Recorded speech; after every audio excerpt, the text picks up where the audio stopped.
কুরআনুল কারীমের সূরা মুদ্দাসসিরের ভিতরে আল্লাহ রাব্বুল আলামিন বলেছেন, ফি জান্নাতি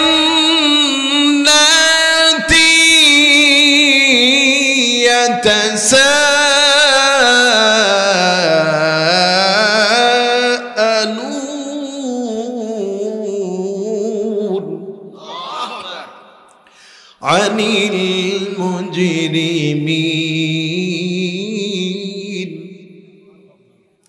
জান্নাতীরা জাহান্নামীদেরকে বলবে, ও জাহান্নামী ভাইরা, কেন জাহান্নামে এসেছো?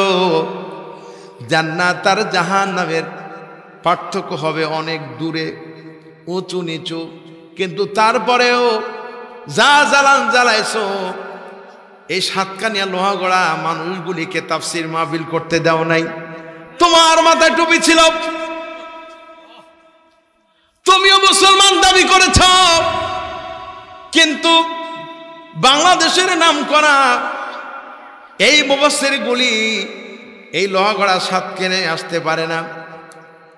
আমার যতবার দাওয়াত হয়েছে, কয় বাবা যেই সিয়ারা এরে আসতে দেওয়া যাবে না। 7 দিন আগে 3 দিন আগে কয় হুজুর অনুমতি নাই।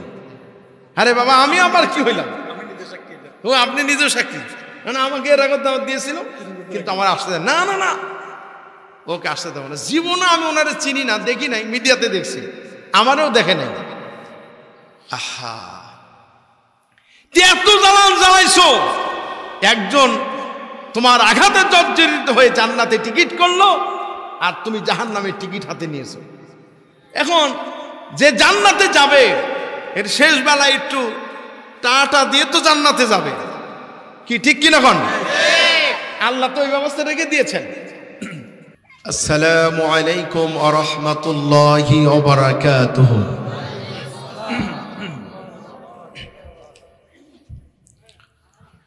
আলহামদুলিল্লাহ নাহমাদুহু ওয়া নাস্তাঈনুহু ওয়া নাস্তাগফিরুহু ওয়া নাউযু বিল্লাহি মিন শুরুরি আনফুসিনা ওয়া মিন সাইয়্যাতি আ'মালিনা। মান ইয়াহদিল্লাহু ফালা মুদিল্লা লাহু ওয়া মান ইউদ্লিল ফালা হাদিয়া লাহু। একেবারে ক্লিয়ার আওয়াজ দেন, মানে ইকোর দরকার নাই, একেবারে প্লেন আওয়াজ দেন যাতে স্পষ্ট সবাই বুঝতে পারে।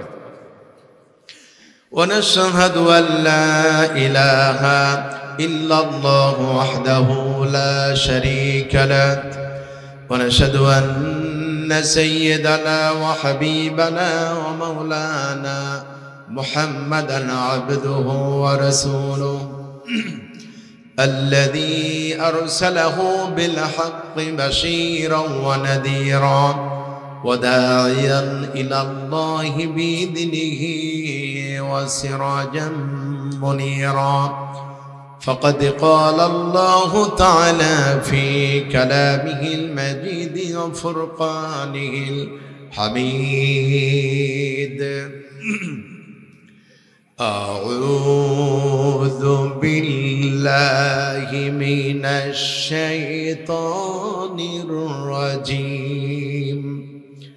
بسم الله الرحمن الرحيم. إن الله وملائكته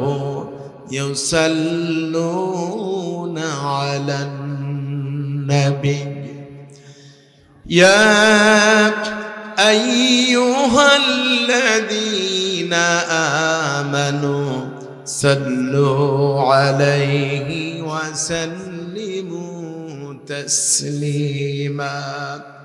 اللهم صل على محمد وعلى آل محمد. বেস জিরো থাকবে। كما صليت على إبراهيم وعلى آل إبراهيم إنك حميد مجيد. আল্লাহুম্মা বারিক আলা মুহাম্মাদিন ওয়া আলা আলি মুহাম্মাদ।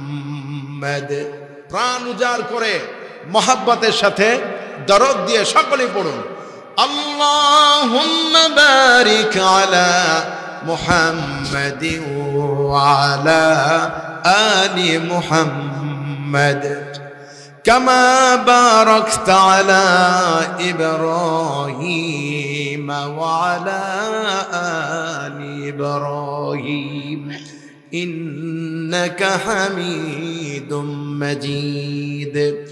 بلغ العلا بكماله كشف الدجى بجماله حسنت جميع خصاله صلوا عليه وآله درفشانی نے طریقت روح کو دریا کر دیا، درفشانی نے طریقت روح کو دریا کر دیا، دل کو روشن کر دیا، آنکھوں کو بینا کر دیا، بلغ العلا بکمالہ کشف الدجى بجمالہ حسنت جميع خصاله صلوا عليه۔ خود نہ تھے جراح پر غیروں کے ہادی بن گئے، خود نہ تھے جراح پر غیروں کے ہادی بن گئے، کیا نظر تھی جس نے مردوں کو مسیحا کر دیا، بلغ العلا بکمالہ کشف الدجى بجمالہ حسنت جميع خصاله صلوا عليه اللهم آمين۔ ربنا ظلمنا أنفسنا وإن لم تغفر لنا وترحمنا لنكونن من الخاسرين۔ আয় আল্লাহ তাআলা একতা যুব সংঘ ও মেহেরুন্নেসা পাড়া জামে মসজিদের উদ্যোগে 11তম ঐতিহাসিক তাফসিরুল কোরআন মাহফিল লোহাগড়ার এই জমিনে আয় আল্লাহ তোমার বাছাই করা, তোমার পছন্দ করা, তোমার নির্বাচিত বান্দা বান্দীদের সাথে নিয়ে গুনার বোঝা মাথায় নিয়ে তোমার শাহী দরবারে হাত তুলেছি। আল্লাহ মেহেরবানি করে আমাদের সওয়াব টুকুন সোনার মদিনায় নবী পাকের রওজা মোবারকে পৌঁছে দাও আল্লাহ রব্বুল আলামিন। तमाम পৃথিবীর মাটির নিচে যত মুমিন মুমিনাত কবরবাসী হয়েছেন, আয় আল্লাহ তাআলা কবরগুলি তুমি জান্নাতের টুকরা বানায় নাও রব্বুল আলামিন। এই মুহূর্তে মনে পড়ে গেল উপমহাদেশে যিনি তাফসীরের জন্ম দিয়েছিলেন, বিশ্বের 50টির বেশি দেশে যিনি তাফসীর করেছেন, শত শত মুসলিমকে ইসলাম কবুল করিয়েছেন, লক্ষ কোটি কোটি মানুষকে হেদায়েতের পথ দেখালেন। আল্লাহ সেই কোরআনের পাখি আর এই জমিনে নাই রব্বুল আলামিন।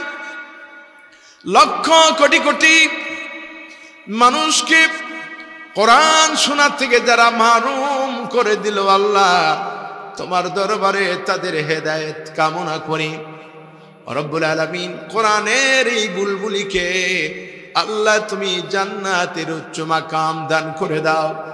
যেই কোরআনের জন্য বাতিলের কাছে মাথা নত করেনি, আয় আল্লাহ সেই রসুলের আদর্শ মোতাবেক আল্লাহ এই জমিনের সমস্ত মুসলিমদের আল্লাহ তুমি কবুল করে নাও রব্বুল আলামিন। এই বিশাল মাহফিলের আয়োজন যারা করেছেন আর শোনার জন্য যারা এসেছেন, কিয়ামতের দিন মুসিবতের সময় এই মাহফিল আমাদের সকলের জন্য নাজাতের ওসিলা বানিয়ে দিও আল্লাহ।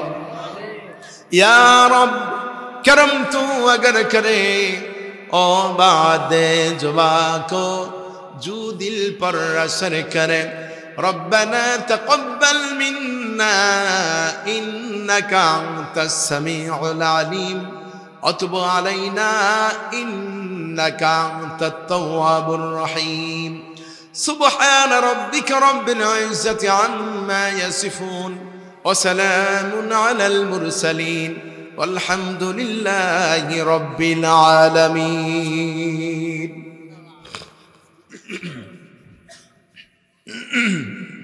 লোহাগাড়া একতা যুব সংঘ ও মেহেরুন্নেসা পাড়া জামে মসজিদ ও এলাকাবাসীর উদ্যোগে 11তম বার্ষিক ঐতিহাসিক তাফসীরুল কোরআন মাহফিল 2024। ভাষা দিবসের মাস ফেব্রুয়ারি মাস, ঠিক কিনা? প্রিয় হাজিরিন, এই 2024 সালের সূচনা লগ্নে আজকের এই বিশাল মাহফিলের সুযোগ্য সম্মানিত সভাপতি, বিশিষ্ট ইসলামিক চিন্তাবিদ, বিশিষ্ট আলেম দ্বীন, বিশিষ্ট শিক্ষাবিদ মাওলানা মোহাম্মদ আব্দুর রহিম সাহেব, বারাকাল্লাহু ফি হায়াতি, বলি আমিন।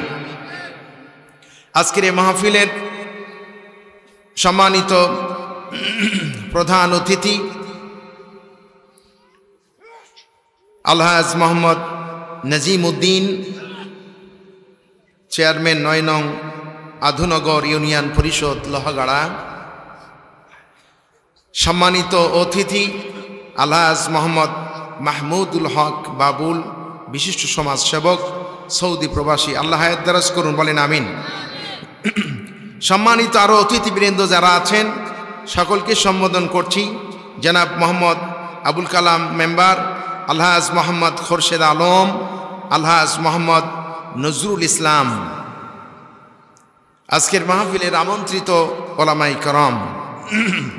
আপনাদের সামনে কথা বলেছেন মাওলানা জাহাঙ্গীর আলম সাহেব, সম্মানিত খতিব মেহেরুন্নেসা জামে মসজিদ, মেহেরুন্নেসা পাড়া জামে মসজিদ।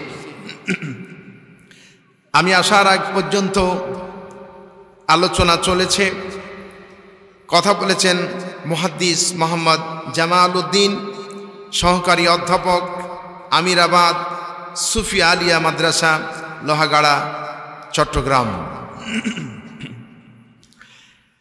আপনাদের সামনে আরও কথা বলেছেন চট্টগ্রামবাসীর কৃতি সন্তান, বিশিষ্ট ইসলামিক চিন্তাবিদ, বিশিষ্ট আলেম দ্বীন, মুফাসসিরে কোরআন, হাফেজ মাওলানা বাহারউদ্দিন নিজামী, চট্টগ্রাম, কেন্দ্রীয় মানব কল্যাণ সম্পাদক, বাংলাদেশ আল কোরআন গবেষণা পরিষদ, চট্টগ্রাম। মঞ্চ উপবিষ্ট অন্যান্য ওলামায়ে কেরাম, জাতির শ্রেষ্ঠ সন্তান নায়েবে রাসূল হযরত ওলামায়ে কেরাম, বিভিন্ন এলাকা থেকে আগত আইম্মায়ে মাসাজিদ, সম্মানিত ইমাম ও খতিব বৃন্দ, সম্মানিত মুয়াজ্জিন বৃন্দ, উপস্থিত ইসলাম প্রিয় তাওহীদি জনতা, পর্দার অন্তরালে অবস্থানরত আমার সম্মানিতা মা ও বোনেরা, সুপ্রিয় ইলেকট্রনিক্স মিডিয়া ব্যক্তিত্ব, সকলকে আমি আবারও আমার হৃদয়ে নিংড়ানো শ্রদ্ধা ও ভালোবাসা সহ জানাই সালাম ও দোয়া। আসসালামু আলাইকুম ওয়া রাহমাতুল্লাহি ওয়া বারাকাতুহু। আমরা সর্বপ্রথম সেই মহান আল্লাহ সুবহানাহু ওয়া তাআলার দরবারে লাখো কোটি সুজুদ পেশ করছি, শুকরিয়া আদায় করছি, যিনি আমাদেরকে দয়া করে কালামে হাকিম, কালামে রব্বানি, মহাগ্রন্থ পবিত্র আল কোরআনুল কারীম শোনার জন্যে এই ময়দানে কবুল করেছেন, ঠিক কিনা? যিনি আমাদেরকে এত বড় সৌভাগ্য দিলেন, তিনি আমাদেরকে বলেন, বুঝতে পারেননি? যিনি আমাদেরকে এই কোরআন এর ময়দানে তথা জান্নাতের বাগানে হাজির করে দিলেন তিনি আমাদের কে? সবাই বলেন তিনি আমাদের কে? সে আল্লাহ রাব্বুল আলামিনের দরবারে সমস্বরে একযোগে সকলেই পড়ছি আলহামদুলিল্লাহ। আজকের মাহফিলে আসতে পেরে আমরা খুশি নাকি বেজার? অল্প না বেশি? তাহলে জোরে সোরে শুকরিয়া আদায় করলে খুশি হন কে? আরো জোরে বলুন। নারাজ হয় কে? শয়তান। আমরা কাকে খুশি করতে চাই? নিশ্চয়ই শয়তান খুশি হয়ে যাবে যখন আমরা এই জান্নাতের বাগান ছেড়ে চলে যাব, ঠিক না? একটু পরে শয়তান বলবে এতক্ষণ যাবৎ বসে আসিস, পেশাব চাপছে না, যা। আবার টানার সময় হয়ে গেছে, কি যেন টানে। হ্যাঁ, অনেকের পকেটও থাকতে পারে, কি ঠিক না? পকেটে নিয়েই বসছেন যে চান্স পেলেই কাজে লাগাই দেব নাকি? আল্লাহ যেন এই বদঅভ্যাস থেকে আমাদেরকে হেফাজত করেন, বলেন আমিন। ধূমপানের কারণে কারো যদি মৃত্যু হয়, সরাসরি কোরআন হাদিসের দলিল অনুযায়ী সে আত্মহত্যা করেছে বলে বিবেচিত হবে। আর যে ব্যক্তি আত্মহত্যা করবে তার জায়গা হবে জাহান্নাম। কোথায়? আমরা কি জাহান্নামে যেতে চাই? যারা এই তামাক বিক্রি করে, সিগারেট বিড়ি বিক্রি করে, কাভারের উপরে লেখা আছে এটা খেলে স্ট্রোক হয়, হার্ট অ্যাটাক হয়, ক্যান্সার হয়, হাবিজাবি হয়, এত কিছু জানার পরেও নিষিদ্ধ জিনিসটা আমরা জন্মের মতো খাই, আবার আদর করে পকেটেও রাখে। কি অবশ্য চট্টগ্রামে নাই এরকম, ও আছে নাকি? ও বেশি আছে। আল্লাহ আমাদেরকে হেদায়েত দান করুন, বলি আমিন। কেন খাবে? যেটা খালি পেট ভরে না, মানে শারীরিক কোন উপকারে আসে না, এটা পরিত্যাজ্য, এটা আমরা কেউ খাবো না ইনশাল্লাহ। বলেন পারবো তো ইনশাল্লাহ? আলহামদুলিল্লাহ। আমরা আজকে শয়তানকে না বলবো। কি বলবো? শয়তানকে না। রাজি আছেন তো? আমি পরীক্ষা করব আপনারা রাজি কিনা। আমি আগে আপনাদের কাছে জানতে চাই যে শয়তানকে কি আপনারা না বলেছেন? আমরা কেউ আর শয়তানের কথা মানতে রাজি না। শয়তানের কথা এবং তাদের ওয়াসওয়াসা না শোনা, ওয়াসওয়াসায় না পড়া, এই জন্য আল্লাহ তাআলা আমাদেরকে দোয়া শিখাই দিয়েছেন। কি ঠিক না? দোয়া শিখাইছি কিনা? জি। আমরা শয়তানের ওয়াসওয়াসা থেকে আশ্রয় চেয়ে নিব, আমরা শয়তানকে না বলবো। শয়তান যেন ধোঁকা দিয়ে এই জান্নাতের বাগান থেকে আমাদেরকে বিতাড়িত করে দিতে না পারে, বলি আমিন। রাজি আছেন কে? একটু হাত তুলে দেখান তো। লিল্লাহে তাকবীর, নারে তাকবীর। আল্লাহ কবুল করুন, আমিন। আল্লাহর ক্যামেরায় হাতগুলি উঠে গেছে, ঠিক কিনা? নিশ্চিত আপনাদের লড়াচড়া, আপনাদের কথোপকথন, আপনাদের চিন্তা চেতনা সব আল্লাহর কাছে রেকর্ড হয়ে গিয়েছে, ঠিক কিনা? প্রিয় ভাইয়ের আমার, সে আল্লাহ রাব্বুল আলামিনের সন্তুষ্টির জন্য প্রাণ উজাড় করে আমরা সকলেই যদি আবার শুকরিয়া আদায় করি, কষ্ট হবে নাকি? কষ্ট হবে। তাহলে প্রাণ উজাড় করে জোরে সরে সমস্বরে সকলেই পড়ছি আলহামদুলিল্লাহ।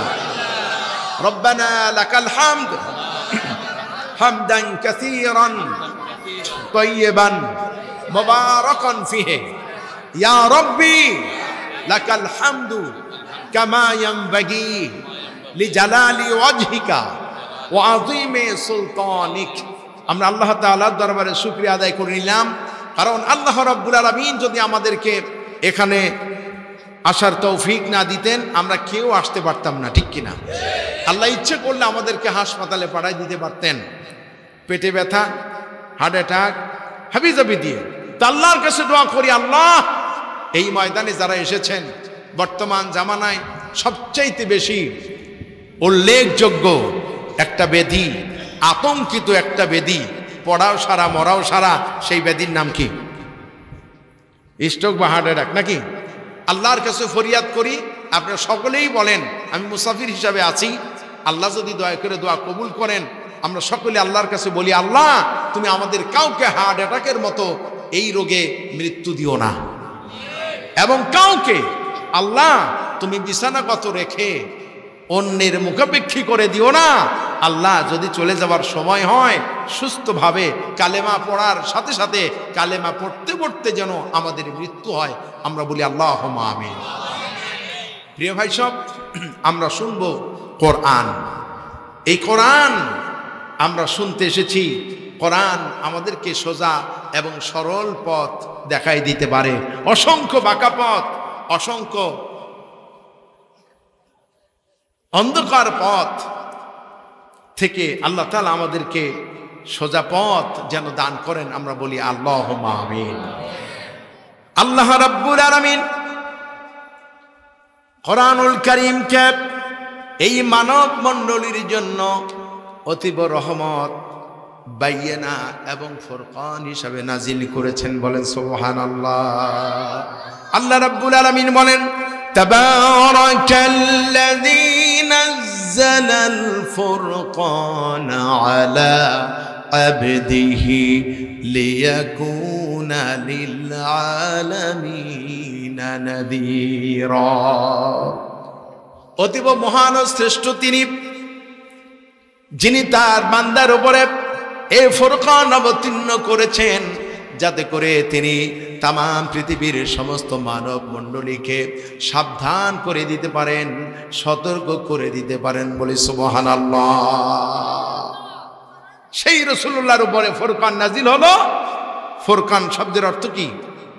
ফুরকানও হলো শব্দের অর্থ হলো পার্থক্য সৃষ্টি করা। জোরে কোন সুবহানাল্লাহ। পার্থক্য সৃষ্টিকারী। কিসের পার্থক্য করে? পৃথিবীতে আছে অসংখ্য বাতিল পথ এবং মত।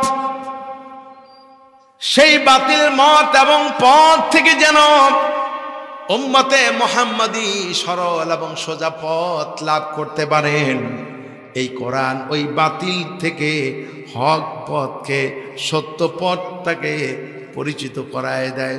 জোরে কোন সুবহানাল্লাহ। ফুরকানটা কি? এই ফুরকান শব্দটি কোরআনুল কারীমের সর্ববৃহৎ সূরা সূরাল বাকারার ভিতরেও আল্লাহ পাক বলেছেন, শাহরু রমাদানাল্লাযী উনজিলা ফীহিল কুরআন হুদাল লিন্নাসি ওয়া বায়িনাতিম মিনাল হুদা ওয়াল ফুরকান। এই কোরআন নাজিল করেছি আমি রমজান মাসে।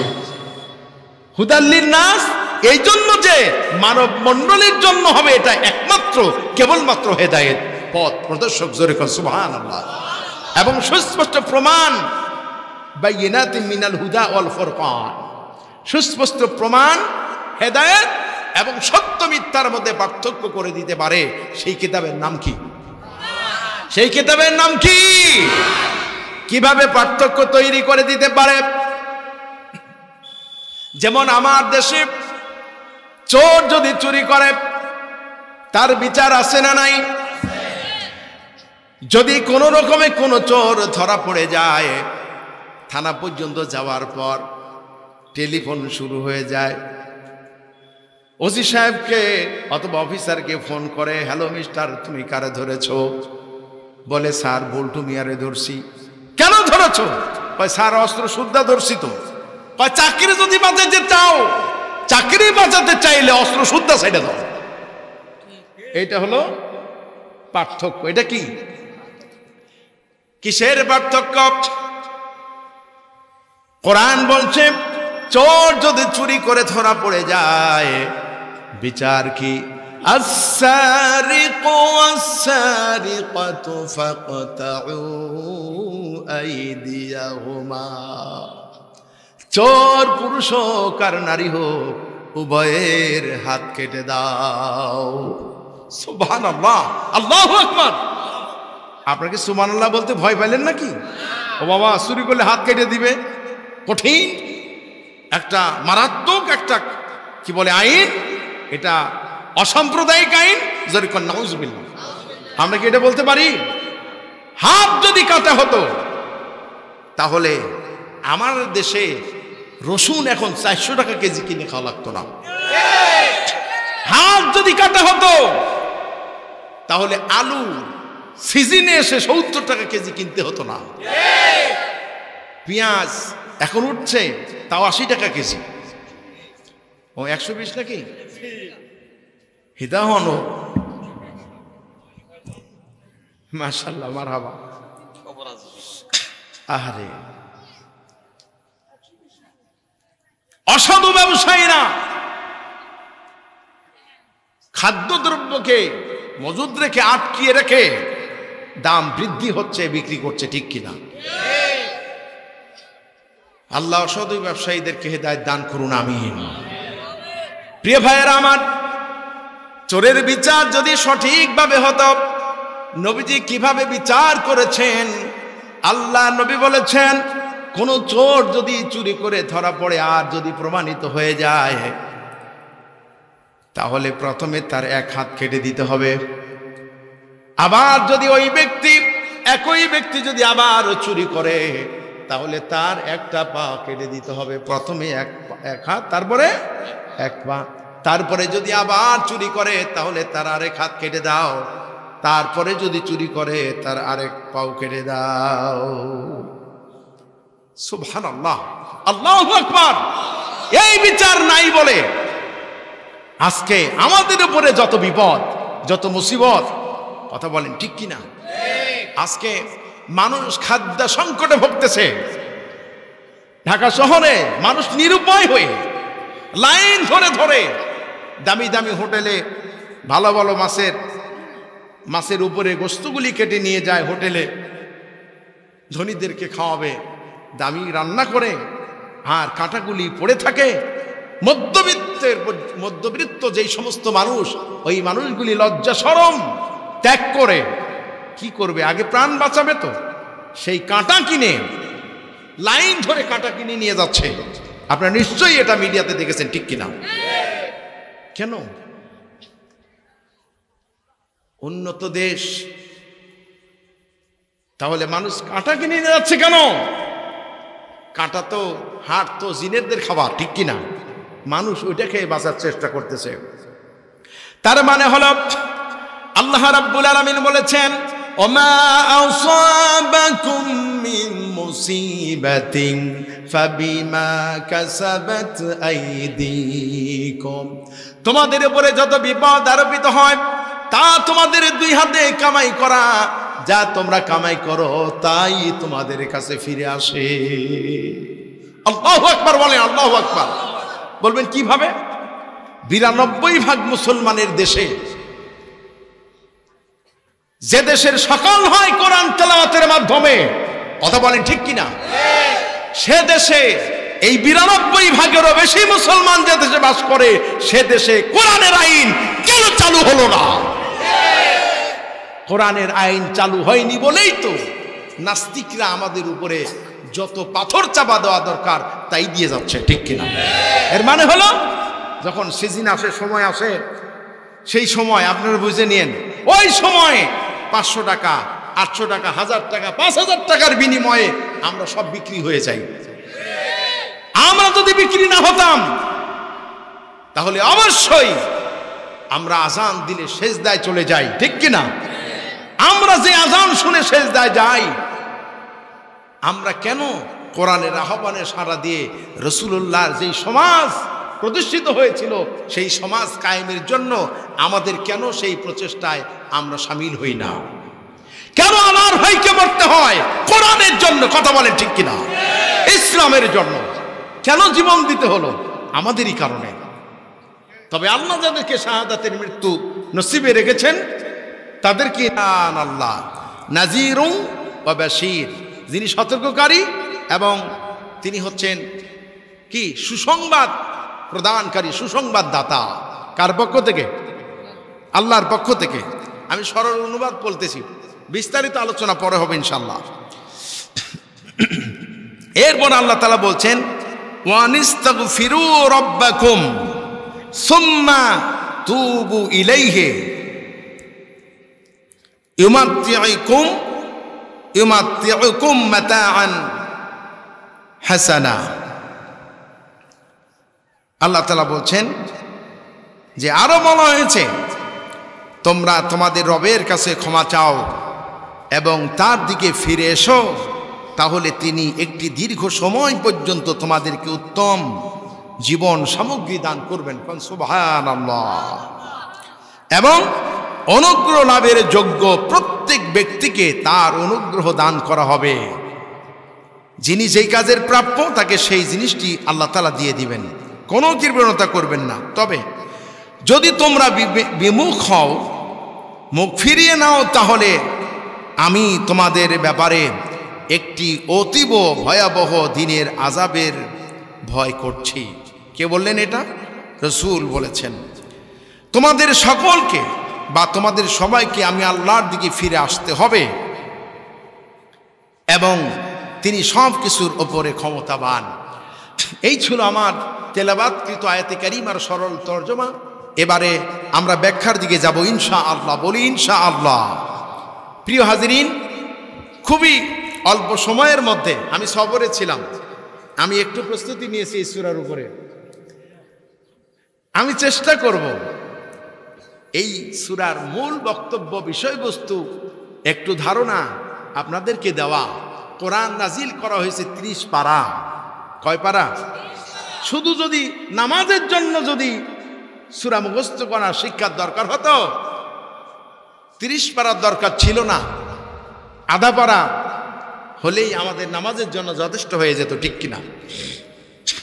আজ কোরআনের বিরুদ্ধে একটা ষড়যন্ত্র চলছে। এক শ্রেণীর মানুষ ফতুয়া দেয়, আরে তারাবি, এটা তো ফতুয়ার মধ্যেই নাই। 20 রাকাত তারাবি কই পাইছে মোল্লারা? হাবিজাবি কথা। তারাবি পড়ার জন্য কোরআন মুখস্থ করার দরকার নেই। ওর উপরে শয়তান, একেবারে বড় শয়তান আসর করেছে বলে আমার কাছে মনে হয়। কারণ কোরআন যদি মুখস্থ না থাকে তাহলে তো সে শরীয়ত ধরে রাখতে পারবে না, ঠিক কিনা? এই কথা বলে মানুষকে কোরআন থেকে বিমুখ করে দিতে চায়। আরে 10টা সূরা মুখস্থ করলেই হবে, এত দরকার নাই, কিছু লাগবে না। আলহামদুলিল্লাহ, সরাই ফেলেন, পড়ে যাবে, সরাই দেন ভাই। হ্যাঁ,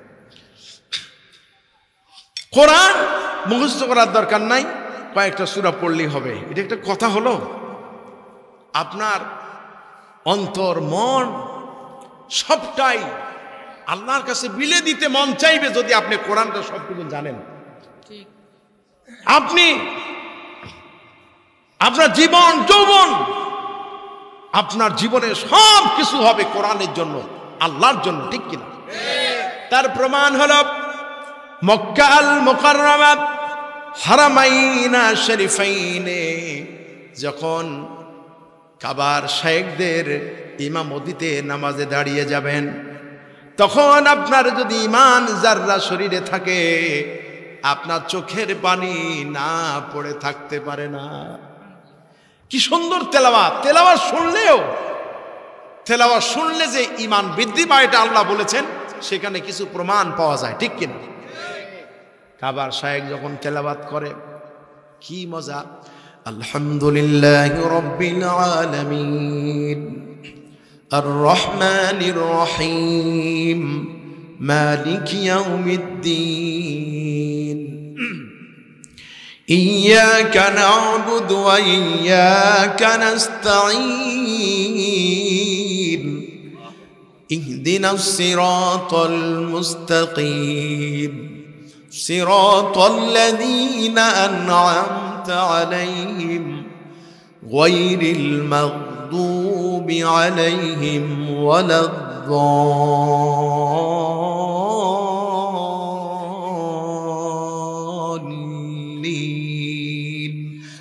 আমিন। অন্তর ঠান্ডা হয়ে যাবে, মনে হয় যেন জীবন্ত কোরআন নাজিল হচ্ছে, ঠিক কিনা? আজ আমাদের ইমামদেরকে পড়তেও দেওয়া হয় না, আবার ইমামরাও চেষ্টা করে।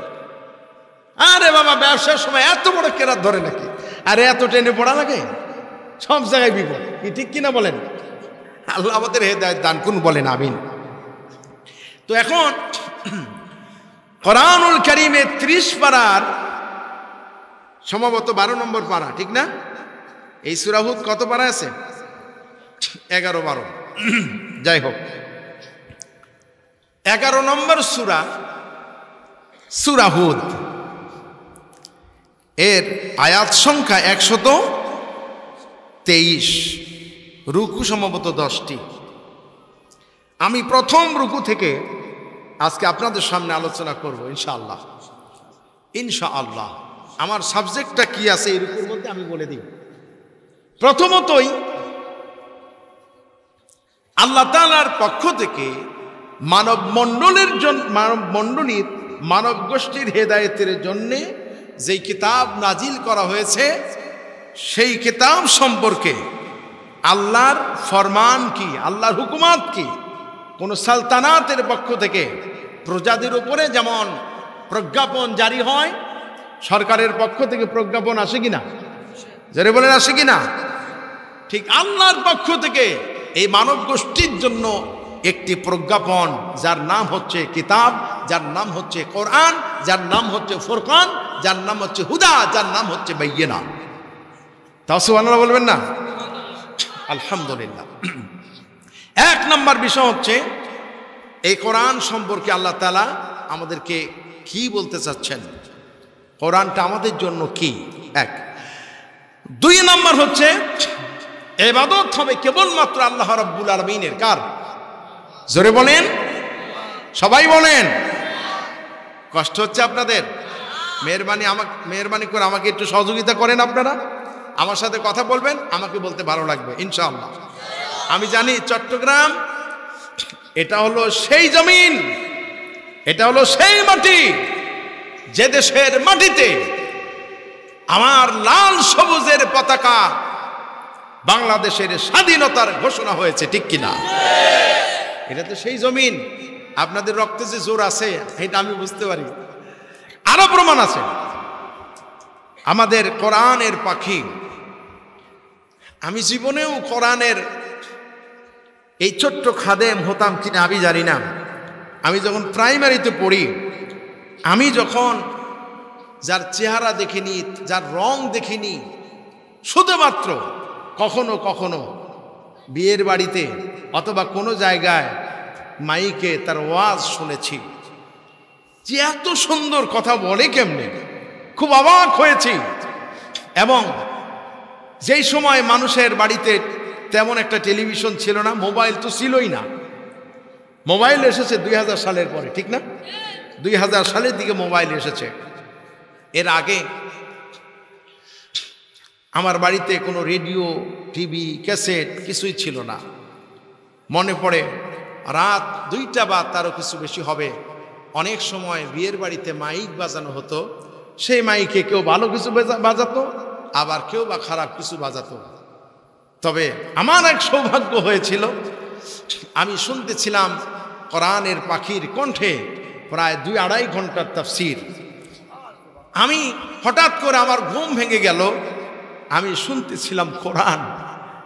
আমার এই কোরআনের আকর্ষণ, কোরআনের পাখির যে কণ্ঠ আল্লাহ দিয়েছিলেন, সেই সুর আমাকে মাথা বালিশে ঠেকাতে দেয়নি। আমার শরীরটা বিছানোর জন্য আমাকে উদ্বুদ্ধ করতে পারেনি। কোরআনের আকর্ষণে প্রায় 2-2.5 ঘন্টা আমি একাধারে বসে এই তেলাওয়াত, তার ওয়াজ আমি সম্পূর্ণ শুনেছি। যখন বন্ধ হয়েছে, অনেক দূরে, জানতাম না কোথায় বাজে, রাতের বেলা, তার ওয়াজ আমি শুনেছি প্রাণ খুলে। এইভাবে যত শুনেছি ততই শুনতে মন চায়। ওই সময় কামনা করতাম, আল্লাহ, মানুষ তো যখন কথা শিখে বাবা মায়ের কাছ থেকে প্রথম কথা শিখে, ঠিক কিনা? আপনি দেখেন তো চট্টগ্রামের শিশুরা, ওদেরকে রাজশাহী, নাটোরে, আমার জেলা নাটোর জেলায় আপনি দিয়ে দেন, আমরা যেভাবে কথা বলবো ওরা কিন্তু ওইভাবে তেমন একটা বলতে পারবে না। আবার আমাদের বাচ্চাদেরকে যদি চট্টগ্রাম এনে দিই, তাহলে বলবে হিতা হও নাকি, না কি হও, আপনাদের ভাষা কি বলো নাকি, হ্যাঁ কি হস। আচ্ছা, আমরা বুঝতে পারবো না। তো আমরা আমাদের পিতামাতার কাছ থেকে এই ভাষা শিখেছি, ঠিক কিনা? আমাদের ওস্তাদের কাছ থেকে তেলাওয়াত শিখেছি। কি করে তেলাওয়াত করতে হয়, ওস্তাদ না থাকলে শিখে কেমনে, ঠিক কিনা? সন্তানের জন্য প্রথম ওস্তাদ হচ্ছে তার পিতামাতা, কথা কোন ঠিক কিনা? সুতরাং কারো কাছ থেকে তো শিখতেই হবে। তা আমার সেই সৌভাগ্য হয়েছিল, আমি শুনতাম, প্রাণ খুলে শুনেছি। আমার কামনা এসেছে আমি যেন এইভাবে একটু তেলাওয়াত করতে পারি। এই কামনাটা আমার সারা জীবনের ছিল, আমার সারা জীবনের স্বপ্ন, আমার জীবনের শেষ দিন পর্যন্ত আমি যেন এই কোরআন নিয়ে আল্লাহর এই গোলামদের মুখোমুখি থাকতে পারি। বলি আল্লাহুম্মা আমিন। এটা আমার আজকের কথা নয়, আমার যখন জ্ঞানই হয়নি তখন। কারণ যে সময় মাইক ছিল না, আশেপাশে কোনো ওয়াজ মাহফিলে শুধু মাইক দেখেছি, শুনেছি। ওই সময় মাটি দিয়ে মাইক বানিয়ে আম গাছের সাথে ঝুলায়ে তারপরে তার মুখের কাছে নিয়ে তেলাওয়াত করতেছিলাম আর বলছিলাম, আল্লাহ যদি আমার একটা মাইক থাকতো সারাদিন আমি খালি ওয়াজই করতাম। আমার মনে আছে। প্রিয় হাজিরিন, আপনাদেরকেও কামনা করতে হবে। আজকে এখানে এমন শিশুরা বসে আছেন, হতে পারে এরা আগামী দিনের বাংলাদেশের প্রধানমন্ত্রী, হতে পারে আগামী দিনে কোরআনের পাখির উত্তরসূরি এই ময়দানে বসে আছে, ঠিক কিনা? তা আমি বলতেছিলাম, কোরআনের পাখি যে তাফসীর করেছেন উপমহাদেশের মধ্যে সর্ববৃহৎ সর্বশ্রেষ্ঠ তাফসীর, যেটা হতো চট্টগ্রাম, যে তাফসীর শোনার জন্য এখনো তার ক্যাসেট সাক্ষী দেশ এবং বিদেশ থেকে মানুষেরা ভিড় জমাতো। কথা বলেন ঠিক কিনা? সেই কোরআনের পাখি বলেছিলেন, আমার মনে হয়, আমি আশাবাদী, আল্লাহ যেন আমাকে বেঁচে থাকতে দেখার তৌফিক দেন। তিনি এইভাবে কামনা করতেন যে আমি আশাবাদী, বাংলাদেশে যদি যেদিন কোরআনের আইন, যেদিন কোরআনের সমাজ, রাসূলুল্লাহর ইকামতের দিন প্রতিষ্ঠিত হবে, সেই দিনের ঘোষণাটাও যেন চট্টগ্রাম থেকে হয়। কি আমি কি ঠিক বলছি? প্রিয় ভাই সব, এই ঘোষণা আমরা আশা রাখি এই পুণ্যভূমি থেকে, এই চট্টগ্রাম থেকে হতে পারে। আল্লাহ কবুল করুন, আমিন। আল্লাহ যেন তার আশা পূরণ করে নেন, বলে আমিন। আমি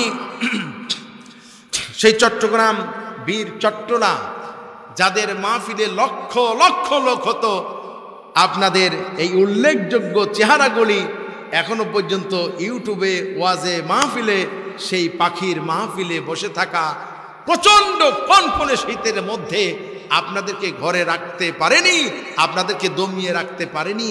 কোরআনের আকর্ষণ আপনাদেরকে ময়দান পর্যন্ত পৌঁছে দিয়েছিল। আমি তো সেই তেজস্বী, সেই কোরআনের বীর মুজাহিদদের সামনে কথা বলছি। আমি বিশ্বাস করি আমি খাঁটি মুসলিম যারা, তাদের সামনে কথা বলছি। আল্লাহ যেন আপনাদেরকে ওমরের মতো, আলীর মতো, আবু বকরের মতো ঈমানের বলে বলিয়ান করে দেন, এবং সেই রাসূলুল্লাহর সাহাবীদের উত্তরসূরি মুসলিমকে আল্লাহ তাআলা আমাদেরকে কবুল করুন, বলি আমিন।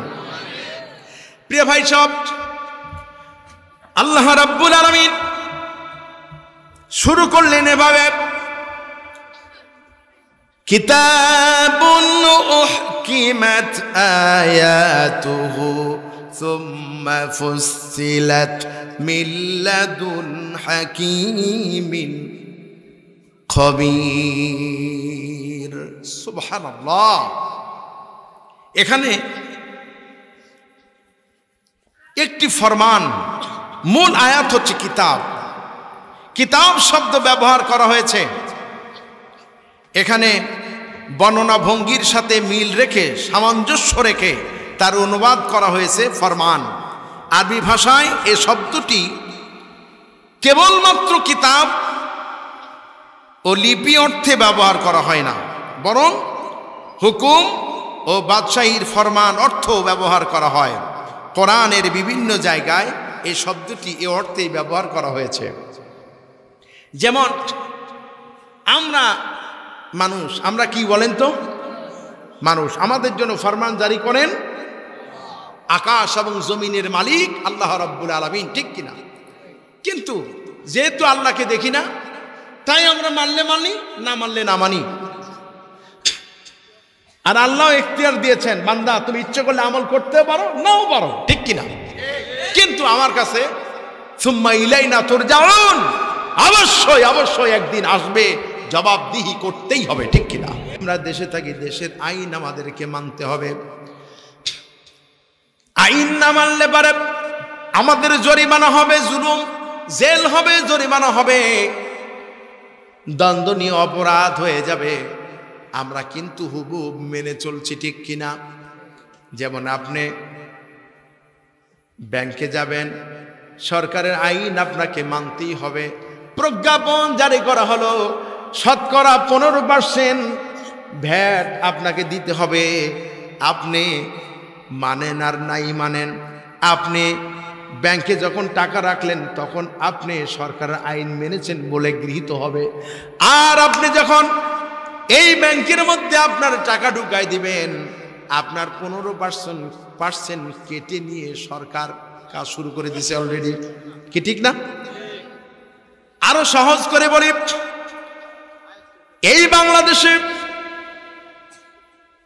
বুদ্ধির পর থেকে দেখেছি শুধুমাত্র জুমার দিনে আমাদের সরকারি ছুটি, ঠিক কিনা? স্কুল, কলেজ, ইউনিভার্সিটি শুক্রবারে ছুটি বা জুম্মার দিনে ছুটি। যখন বৈদ্যুতিক সংকট দেখা দিল, বিদ্যুতের যখন বিভ্রাট হলো, বিপর্যয় হলো, কেটে গেছে যেখানে মলম দিতে হবে সেখানে, কিন্তু জায়গা মতো মলম না দিয়া এদেশের মহা সর্বনাশ করে দিল। সেটা হলো শিক্ষা ব্যবস্থা।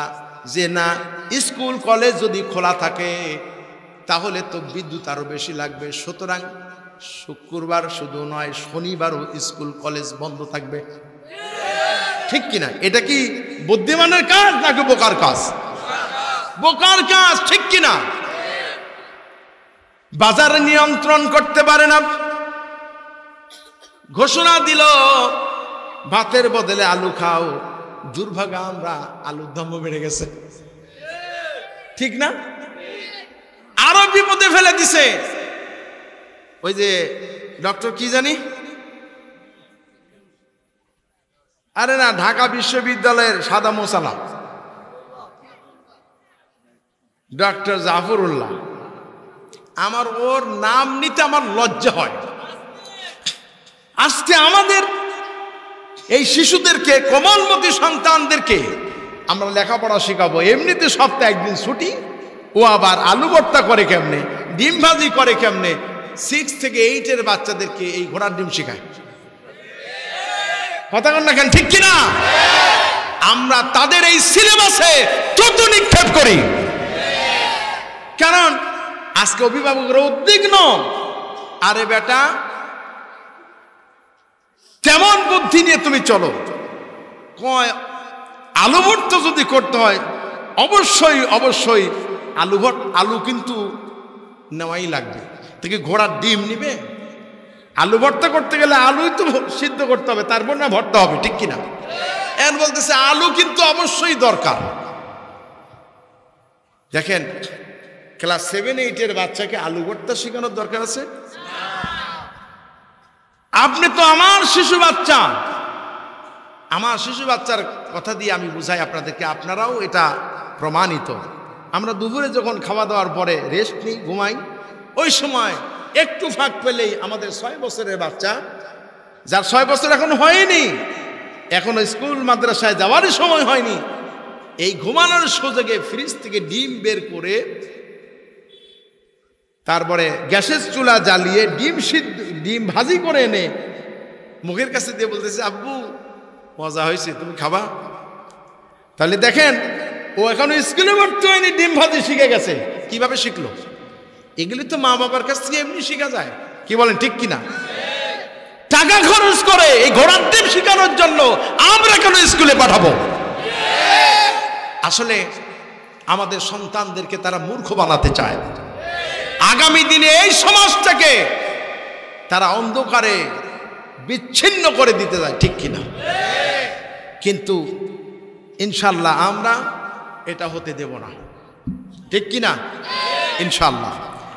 প্রিয় ভাইয়েরা আমার, আমি বলতেছিলাম আল্লাহ রাব্বুল আলামিন বলেন, কিতাবুন উহকিমাত আয়াতুহু সুম্মা ফুসসিলাত মিন লাদুন হাকীমিন খবীর।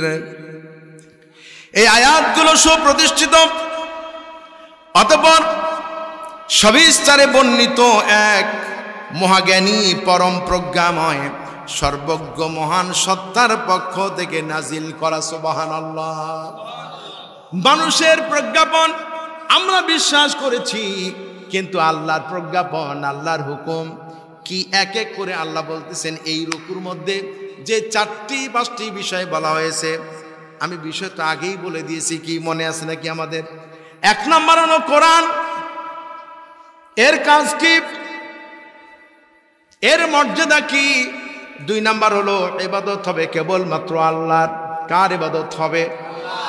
আর ইবাদতের ফাঁকে ফাঁকে যত ভুল ত্রুটি হয়ে যায়, ওই ভুল ত্রুটির জন্য একনিষ্ঠভাবে তওবা করতে হবে আল্লাহর দরবারে। 3 নাম্বার। আর 4 নাম্বার হলো এই দুনিয়ায় আমরা কেউ চিরস্থায়ী নয়, এই দুনিয়া থেকে আমাদেরকে অবশ্যই বিদায় হয়ে যেতে হবে। আরেকটা কথা আছে, 5-6 নম্বর আয়াত, ওই দিকে গিয়ে বলা হয়েছে, প্রথম রুকুর আলোচনা আমি আপনাদের করবো ইনশাআল্লাহ।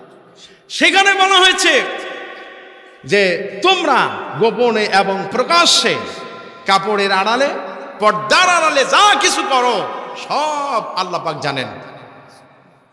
সুবহানাল্লাহি বিহামদিহি। কষ্ট হচ্ছে নাকি? আপনারা সহযোগিতা করলে আমি কথাগুলি বলবো ইনশাআল্লাহ, ইনশাআল্লাহ। প্রিয় ভাইয়েরা আমার, আল্লাহ রাব্বুল আলামিন যেই প্রজ্ঞাপন জারি করলেন, এই প্রজ্ঞাপন শুধু মাহফিলে মানুষের ঘরে ঘরে থাকবে না, মানুষের ঘরে ঘরে যেমন আমল থাকবে, তেলাওয়াত থাকবে।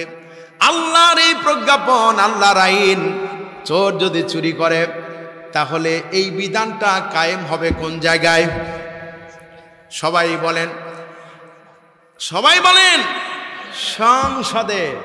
আল্লাহ রাব্বুল আলামিন বলেন, আল্লাযীনা ইম্মাক্কান্নাহুম ফিল আরদি ইকামাস সালাতা ওয়া ইতাআজ যাকাত ওয়া ইয়া'মুরুনা বিল মা'রুফি ওয়া ইয়ানহাউনা আনিল মুনকার।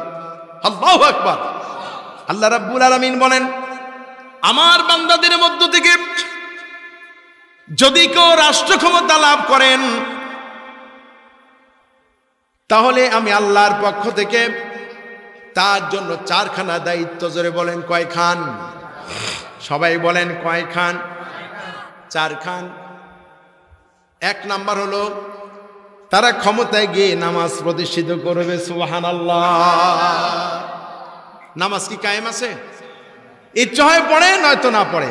ভাই মনে সৌদি আরবে থাকেন, সেখানে নামাজ না পড়ে থাকা যাবে? কি সুন্দর পরিবেশ।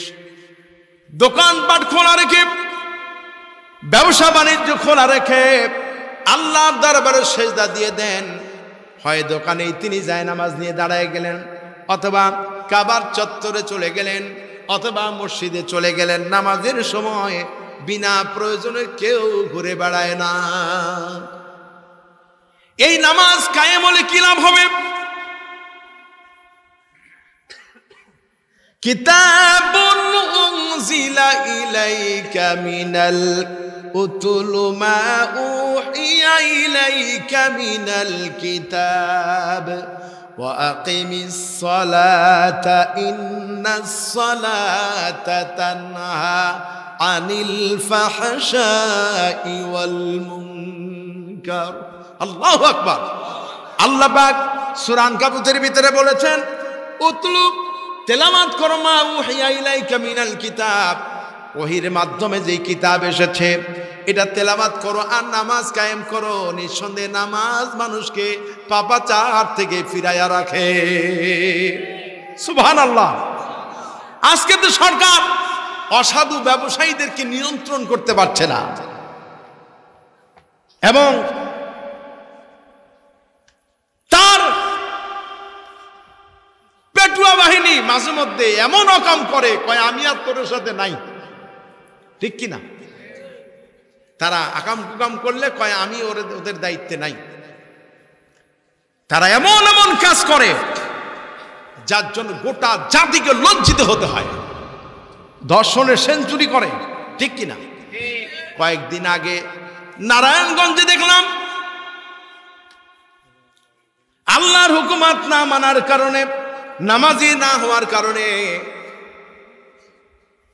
এই কমলমতি মানুষের অন্তরের মধ্যে জং ধরে গেছে জাহেলিয়াতে, ঠিক কিনা? ওরা চতুর্দিকে লুটপাট করে, চাঁদাবাজি করে, আর এক জায়গায় রাত হলে পারে ভাগাভাগি করে নেয়। এইভাবে দিন ভালোই তাদের চলছিল। কয়েকদিন আগে মিডিয়ায় দেখলাম ভাগাভাগি নিয়ে লেগে গেছে, লাগছিল না? ভাগাভাগি নিয়ে এমন পর্যায়ে গেল যখন তার জীবন নিয়ে ঝুঁকি, সে বুঝতে পারছে আমাকে তো ওরা শেষ করে ফেলবে, ভাগাভাগি নিয়ে বাদ বিতণ্ডা লেগে গেছে। এখন নিজের বাপের নাম ভুলে গিয়ে এবার বন্ধুকে আব্বা আব্বা আব্বা বলে রাখতেছে। কি আপনার কথা কোন দেখছেন কিনা? তারপরেও তো রক্ষা হয়নি, কারণ রক্ষা হবে কি করে? এরা নামাজ পড়ে না, এদের মাথার উপরে যারা আছে এরা এই কর্মীদেরকে নামাজি বানায় নাই, ঠিক কিনা? আর বাংলাদেশের মানুষ যারা তাদেরকে ঘৃণা করে, যারা তাদেরকে প্রত্যাখ্যান করেছে, তারা বলে কুত্তায় কুত্তায় মারামারি লাগছে, ঠিক কিনা? আবার আমরা দেখেছি এই যে কিছুদিন আগে 2024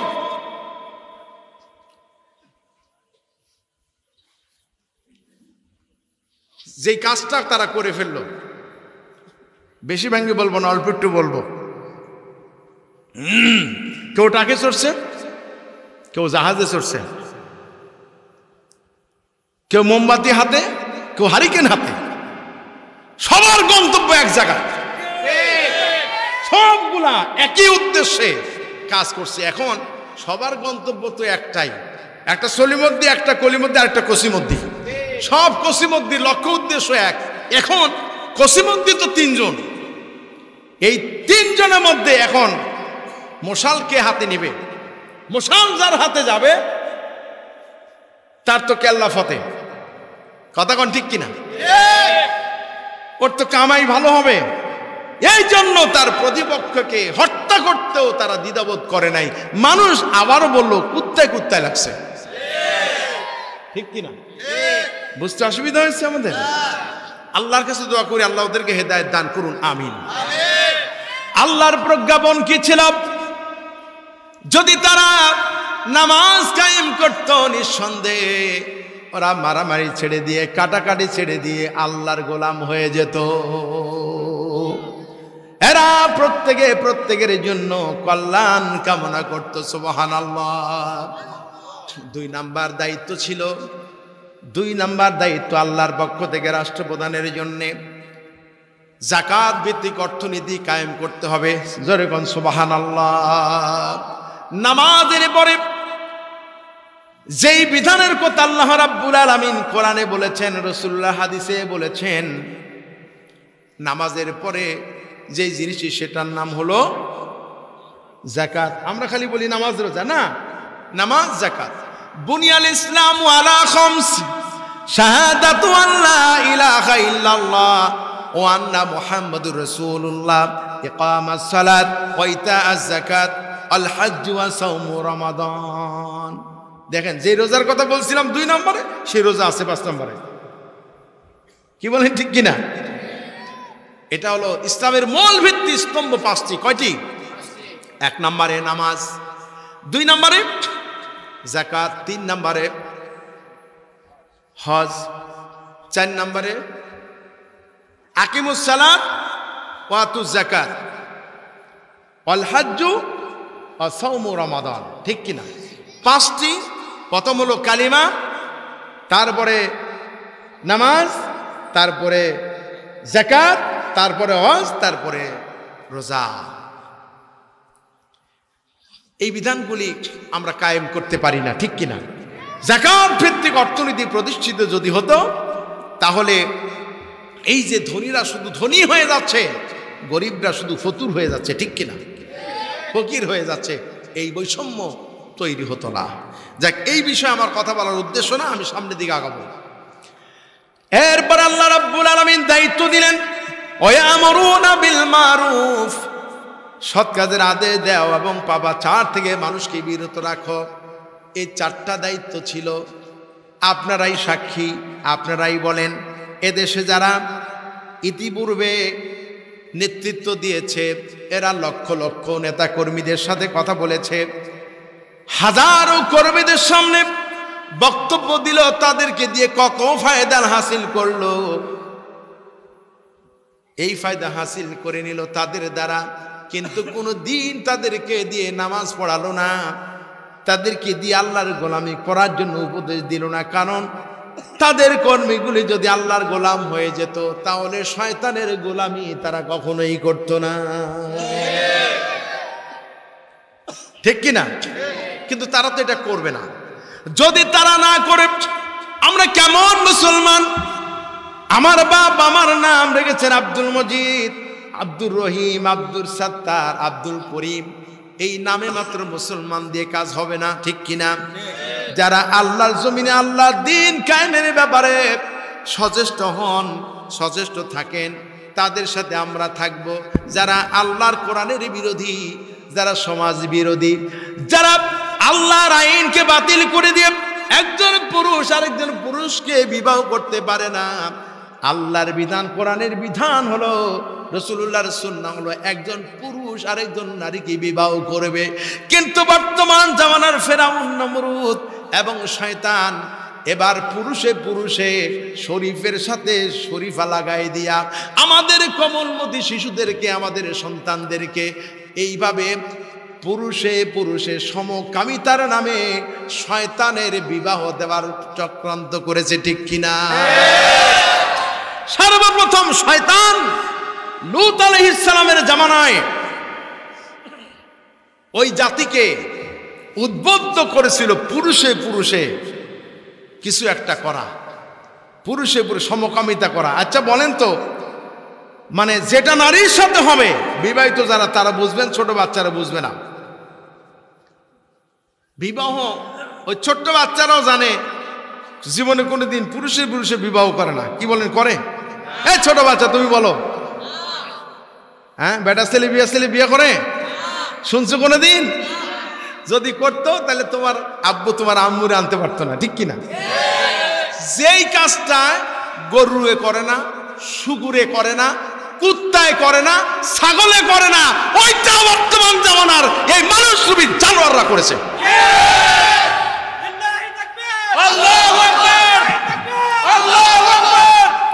আল্লাহ রাব্বুল আলামিনের কোরআন শুনে তাদের মন নরম হয় না। আল্লাহ পাকের কথা শুনুন, যারা কোরআনের সমাজ চায় না, কোরআনের আইন মানতেও রাজি না, তাদের ঈমান কোন জায়গায় যেতে পারে?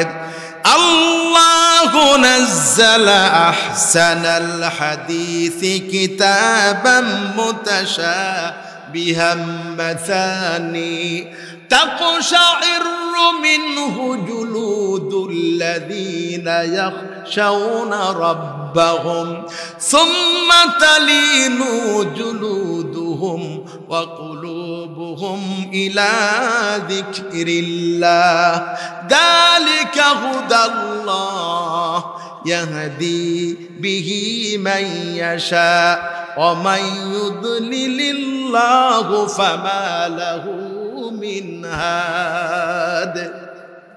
সূরা জুমারের ভিতরে আল্লাহ রাব্বুল আলামিন বলেন, আমি এক উত্তম বাণী নাযিল করেছি যার সমস্ত অংশ সামঞ্জস্যপূর্ণ, সাজানো এবং গোছানো। জোরে কোন সুবহানাল্লাহ।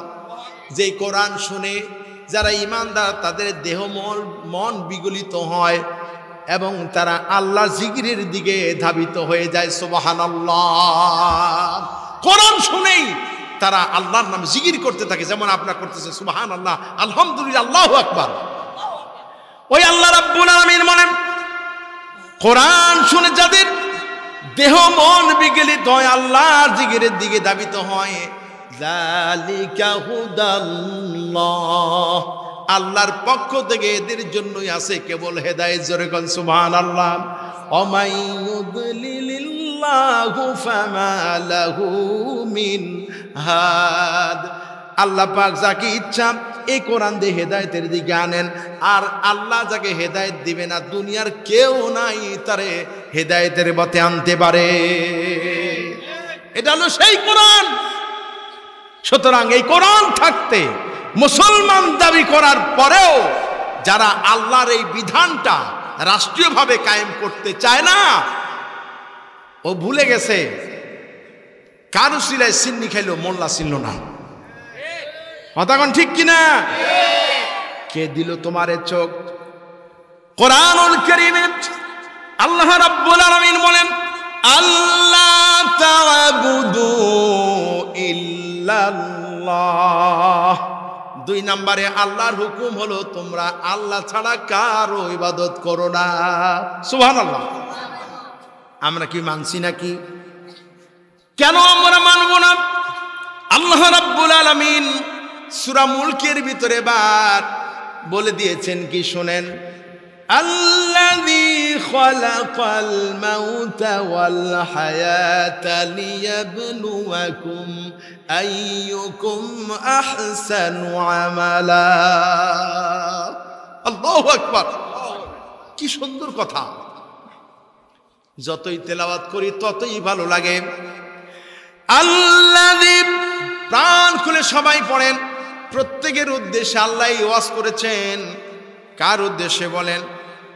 শুধু আমি আব্দুল মজিদ নাটোর আমার উদ্দেশ্যে নয়, এই জমিনে যত মানুষ পয়দা হয়েছে আবার ভবিষ্যতে যত আসবে সকলের উদ্দেশ্যে আল্লাহ পাক বলেছেন কি শুনেন, আল্লাযী খালাকাল মাউতা ওয়াল হায়াতা লিয়াবলুয়াকুম আইয়ুকুম আহসানু আমালা ওয়া হুয়াল আজিজুল গফুর।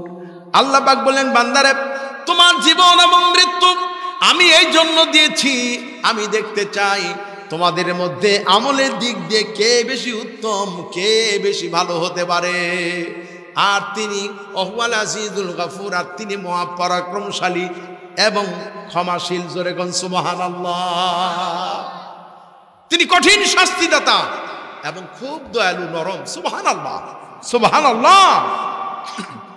প্রিয় ভাইরা আমার, আল্লাহ জীবন এবং মৃত্যু দিলেন। আল্লাহ বলে দিলেন, এই জীবন কার দেওয়া? জোরে বলেন। ইচ্ছে করলে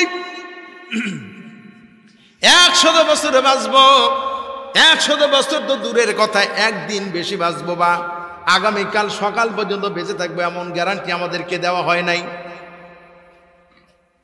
বাংলাদেশ না কোন দেশের এক শিল্পী ছিল, মাইকেল কি জানো, মাইকেল জ্যাকসন। তার পরিকল্পনা ছিল আমি 150 বছর বাঁচবো। কতজন তার ডাক্তার নিয়োগ ছিল আমার মনে নেই সঠিক, আপনার মনে জানেন? হ্যাঁ, 41 জন। 41-এর কোনো ফায়দা আছে নাকি? আচ্ছা, যাই হোক, যে সব সময় তার জন্য ডাক্তার প্রতিদিন তার শরীর চেক আপ করতো, এমনকি যে পানিতে গোসল করতো ওই পানিটা পরীক্ষা করা হতো। চেহারাটা দেখতে কিছুটা ম্যাডামের মতো, কি ঠিক না? হ্যাঁ, মেয়ে লোকের মতো, ঠিক না? তার কামনা ছিল বেশি দিন বাঁচবো, কিন্তু আল্লাহ যদি না রাখেন, চেহারা যতই লাদুস লদুস হোক, যতই সুন্দর হোক না কেন, আল্লাহ যদি চান এই সুন্দর চেহারাই নিয়ে যাবে, বৃদ্ধ হওয়া লাগবে না, আগেই নিয়ে যেতে পারে, ঠিক কিনা? তার কারণ কি? আল্লাহ রাব্বুল আলামিন কোরআনুল কারীমের ভিতরে বলেছেন, আল্লাহু ইয়াতাওয়াফাল আনফুসা হিনা মাউতিহা ওয়াল্লাতী লাম তামুত ফি মানামিহা ফায়ুমসিকুল্লাতী ক্বাদা আলাইহা ওয়া ইউরসিলুল উখরা ইলা আজালিম মুসাম্মা। মানুষ যখন ঘুমিয়ে যায়, মানুষ যখন মৃত্যুবরণ করে, আমি আল্লাহ রাব্বুল আলামিন, খুব ভালো করে শুনেন, আল্লাহ পাক বলেন, মানুষ যখন মৃত্যুবরণ করে আমি আল্লাহ পাক তার রূহকে কবজ করে নেই। আবার মানুষ যখন ঘুমিয়ে যায় ওই ঘুমন্ত মানুষের রুহকে আমি আল্লাহ পাক কবজ করে নেই। যার আয়ু শেষ, আল্লাহ পাক যাকে কিছুকালের জন্য যাকে অবকাশ দিবেন, সকালবেলা সে ঘুম থেকে জাগ্রত হবে। আর যার আয়ু শেষ হয়ে যাবে, আল্লাহ পাক যারে অবকাশ দিবেন না, ওই যে রাতের বেলা ঘুমালো, সকালবেলার স্ত্রী ডাকে, সন্তান ডাকে, মায়ে ডাকে, বাবায় ডাকে, আর জাগ্রত হয় না। কি করে হবে? আল্লাহ তো নিয়ে গেছে। ঘুমের মধ্যে কতজনের মৃত্যু হয় কিনা। এই যে মানুষের, আল্লাহ কি বলেছেন? মানুষ যখন মৃত্যুবরণ করে তখন আমি আল্লাহ তার রুহু কবজ করি, আর যখন মানুষ ঘুমায় যায়, ঘুমন্ত মানুষের রুহু আমি কবজ করি। মানুষ যখন ঘুমায় ওই সময় কিন্তু চোরে চুরি করে, ঠিক কিনা কোন? কারণ আল্লাহ তো রুহু নিয়ে যায়, আল্লাহ ঘুম দেয়। ঘুমটা ওলা নাওমাকুম সুবাতা, এটা একটা শান্তির বাহন, ঠিক কিনা? প্রিয় ভাইরা আমার, কোরআনুল কারীমে আল্লাহ পাক বলেছেন ইবাদত করতে হবে আমি আল্লাহ। কেন তুমি ইবাদত করবে না?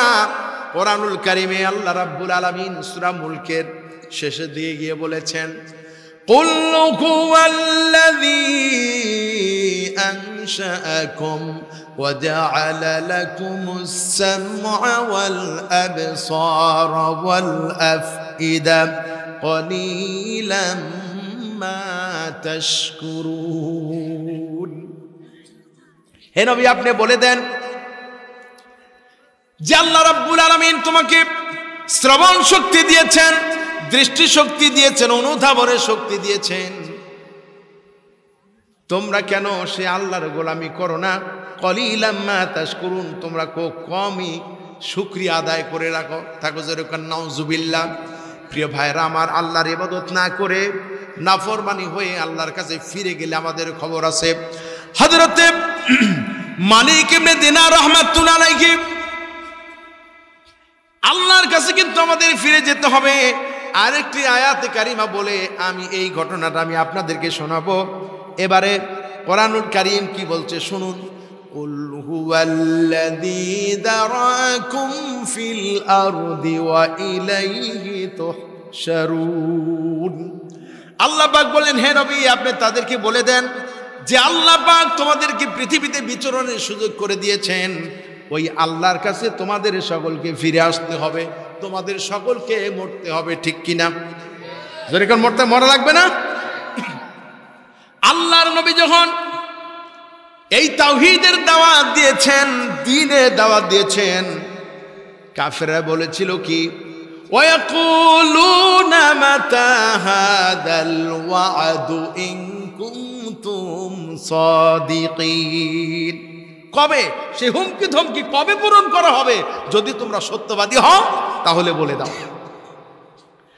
নবী তাদেরকে আখিরাতের ভয় দেখায়, কিন্তু তারা বলে কবে সেই হুমকি পূরণ করা হবে? আরে মানুষ মারা গেলে এই মানুষের কোনো অস্তিত্বই থাকবে না, আবার জিন্দা হতে হবে নাকি? জোরে কর নাউজুবিল্লাহ। আল্লাহ রাব্বুল আলামিন নবীজিকে জবাব শিখাই দিলেন। নবীজি বলেছেন, কুল ইন্নামাল ইলমু ইনদাল্লাহ ইন্নামা আনা নাযীরুম মুবিন। সুবহানাল্লাহ বলবেন না? হে নবী, আপনি বলুন, এই ব্যাপারে জ্ঞান আছে একমাত্র আল্লাহর কাছে, আর আমি তো কেবল সতর্ককারী মাত্র। কেউ যদি বলে, হুজুর আপনি তো মস্ত বড় বক্তা, নাটোর থেকে এসেছেন, আপনি আমাকে বলে যান আমার মৃত্যু কবে হবে? আল্লাহ কি আমার এই জ্ঞান দিছে নাকি? রাসূল কায়দা নাই, ঠিক কিনা বলেন? আল্লাহ বলছে, হে নবী আপনি বলুন, কুল ইন্নামাল ইলমু ইনদাল্লাহ। হে নবী আপনি বলুন, এই ব্যাপারে জ্ঞান আছে কেবলমাত্র কার কাছে? আল্লাহর কাছে। কেউ বলতে পারবে না কবে মৃত্যু হবে, ঠিক কিনা? তবে আল্লাহ রাব্বুল আলামিন যখন চাইবেন কেউ তারে ঠেকাতে পারবে না, ঠিক কিনা? প্রিয় ভাই সব, এই জন্য জীবন যৌবন যতদিন আছে আমাদেরকে অবশ্যই ইবাদতের দিকে মনোনিবেশ করতে হবে। ইবাদতের বিকল্প জীবন আল্লাহ কখনোই চান না। ইবাদত ছাড়া, আল্লাহর গোলামি ছাড়া কেউ আল্লাহর কাছে গিয়ে ভালো ফলাফল লাভ করতে পারে না। জোরে বলেন। প্রাণ কামনা করা, একজন আরেকজনের জন্য দোয়া করে, এটা মস্ত বড় ইবাদত, ঠিক কিনা বলেন? প্রিয় ভাইরা আমার, ঈমান আনার পরে সর্বপ্রথম যে ইবাদত, সেই ইবাদতের নাম কি? মাশাআল্লাহ, এই নামাজ আমরা সবাই পড়ি তো? হ্যাঁ, মুয়াজ্জিন তো মুয়াজ্জিনের কাজ করে যায়, আমরা তো আমাদের কাজ করি না, ঠিক কিনা? আল্লাহু আকবার, আল্লাহু আকবার, আল্লাহু আকবার,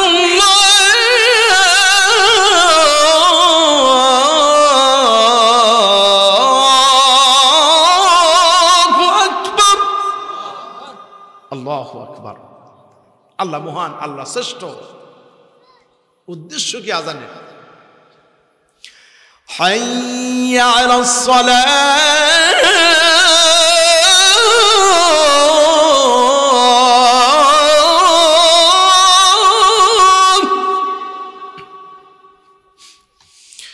হাইয়া আলাস সালাহ,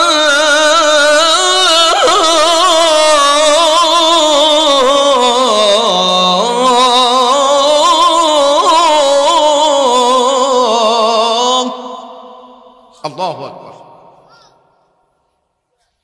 প্রিয় ভাই সব, এই আজান প্রতিদিন মুয়াজ্জিনরা দেয়, আমাদের মন নরম হয় না? আহারে, আল্লাহ নবী বলেছেন, যে ব্যক্তি আজানের জবাব যথাযথভাবে দিবে, আল্লাহর জান্নাত তার জন্য ওয়াজিব হয়ে যাবে। আজানের জবাব বলতে গেলে অনেক সময় লাগবে, এদিকে আমি আর যাব না, কোনো সময় বলবো। আজানের জবাব কয় প্রকার বলতে পারেন? কে কে পারেন? কয় প্রকার? পিছন থেকে একটা জবাব আসছে, সঠিক জবাব। সামনের থেকে পারেন হয়তো, কিন্তু এখন বলতে পারতেছেন না, বলছেন না, জানলেও যে বলটুলি হয় কিনা সংশয় কাজ করতেছে। আমাদের হুজুর কোরআনের পাখির আলোচনায় তিনি বলতেছিলেন, একজনকে বললাম যে ভাই ওযুর ফরজ কয়টা জানেন? কয় হ্যাঁ জানি হুজুর। কয়টা? কয় 17টা। আর জানেন না? কয় স্যার জানি, আরো বলি না আপনার ভয়েতে। মানে আরো জানে, ওযুর ফরজ 17টা হয়ে গেছে, আরো জানে। তো এরকম জানলে হবে না, কি বলেন, ঠিক কিনা? জানতে হবে জানার মতো। আল্লাহু আকবার, আল্লাহু আকবার। আজানের জবাব দুই প্রকার। কয় প্রকার? একটা হলো ফি'লি, একটা কওলি, আর একটা হলো ফি'লি। একটা মৌখিক জবাব আর একটা কাজের মাধ্যমে জবাব। আজানে মুয়াজ্জিনে আজানে জবাব দিবেন, আর মসজিদে গিয়ে নামাজ পড়বেন সশরীরে, এটাই হলো আজানের জবাব। সুবহানাল্লাহ। আমি এখানে ব্যাখ্যা দিলাম না, দারুণ হাদিস ছিল, কিন্তু বলবো না, কারণ আমার মূল সাবজেক্ট সামনে। এমনিতে আমি নাজিলে প্রেক্ষাপট, নামকরণ, মূল বক্তব্য, বিষয়বস্তু না বলে শুরু করছি, কারণ সময় তো কম, এই জন্য আমি ভূমিকা রেখে দিয়েছি, আমি বলি নাই। আর আমি একটা নোট করেছি, এই সফররত অবস্থায়, আগে আমি সময় পাইনি। গত পরশুদিন ভাই বলতেছে, ভাই আপনার তো সূরা হুদের আলোচনা। আলহামদুলিল্লাহ, আলহামদুলিল্লাহ, অসুবিধা হচ্ছে না বলতে, আলহামদুলিল্লাহ। আমি চেষ্টা করেছি যেন আপনাদের হক আদায় হয়। কষ্ট হচ্ছে না তো আপনাদের? আলহামদুলিল্লাহ। প্রিয় ভাইয়েরা আমার, ইবাদত ছাড়া কোনো বান্দা আল্লাহর কাছে নাজাতের কোনো পথ খুঁজে পাবে না। ঈমান আনয়নের পরে সর্বপ্রথম যেই কাজ, সেটা হলো নামাজ, ঠিক কিনা? একজন ভাইরাল বক্তা, আমাদের এই দিনী ভাই, আমরা পরামর্শ দিব, সমালোচনা করব না, কারণ সমালোচনা করে কোনোদিন কল্যাণ হয় না, এটা গীবত হয়ে যায়, ঠিক কিনা? নসিহতের মাধ্যমে, মিডিয়ার যুগে নসিহত চলে যাবে। একজন বলেছেন নামাজ পড়লে জান্নাতে যাওয়া যাবে, কোথায় লেখা আছে আমার জানা নাই, ঠিক না? কিন্তু আল্লাহ পাক যেই কথা বলেছেন, নিঃসন্দেহে নামাজ মানুষকে পাপাচার থেকে বিরত রাখে। যদি আমার আইডেন্টি কার্ড যদি না থাকে তাহলে আমি বাংলাদেশের নাগরিক হতে পারবো না, ঠিক কিনা? আর আইডি কার্ড যদি না থাকে আমি ইমিগ্রেশন করে দেশের বাইরে যেতেও পারবো না। প্রথম আমার ইমিগ্রেশন আইডেন্টি হলো আমি মুসলমান, আমি আল্লাহর গোলাম। আমার প্রমাণ দিতে হবে নামাজের মাধ্যমে, ঠিক কিনা? আর কোরআনুল কারীমে সূরা মুদ্দাসসিরের ভিতরে আল্লাহ রাব্বুল আলামিন বলেছেন, ফি জান্নাতি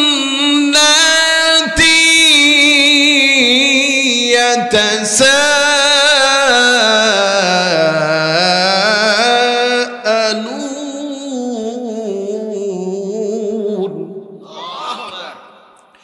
আনিল মুজরিমিন।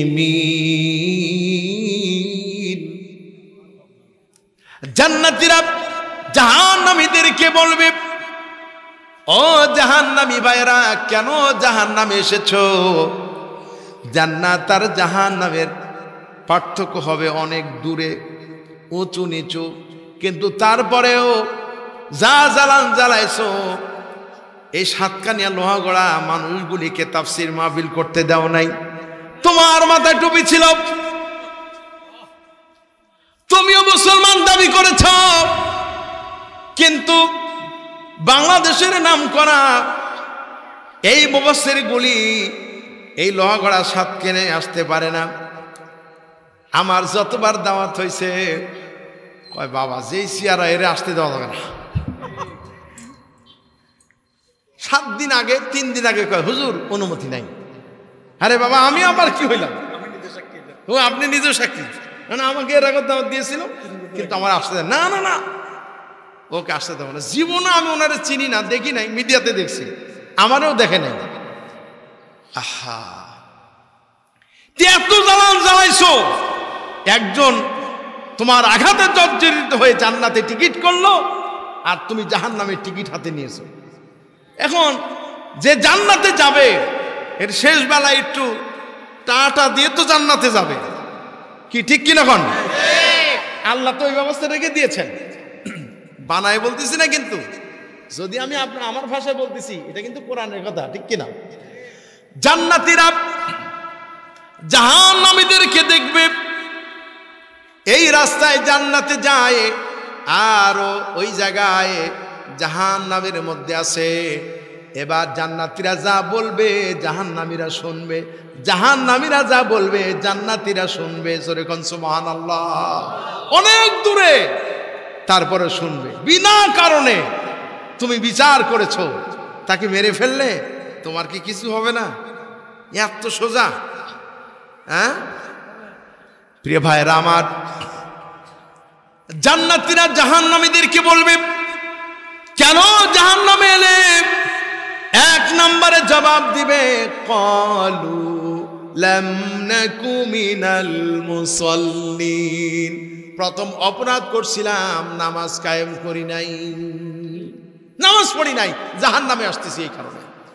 এরপরে বলবে, তারপরে কি আকাম করেছ? জাহান্নামীরা তখন বলবে, অলাম নাকু নুতঈমুল মিসকিন, আমরা কোনোদিন মিসকিনরেও খাইতে দিতাম না, খালি বিদেশি ব্যাংকে জমা করছিলাম। দেশে ব্যাংকে রাখা হয় না, বিদেশি ব্যাংকে জমা করছে। 10টা বাড়ি বানাইছে, মরার সময় তো একটাও নিতে পারবে না, ঠিক কিনা? এরপরে 3 নাম্বার, তারপরে কেন জাহান্নামে এসেছো?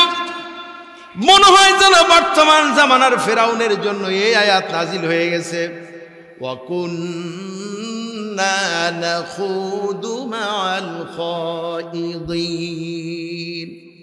সত্যের বিরুদ্ধে যারা অপবাদ দিছে,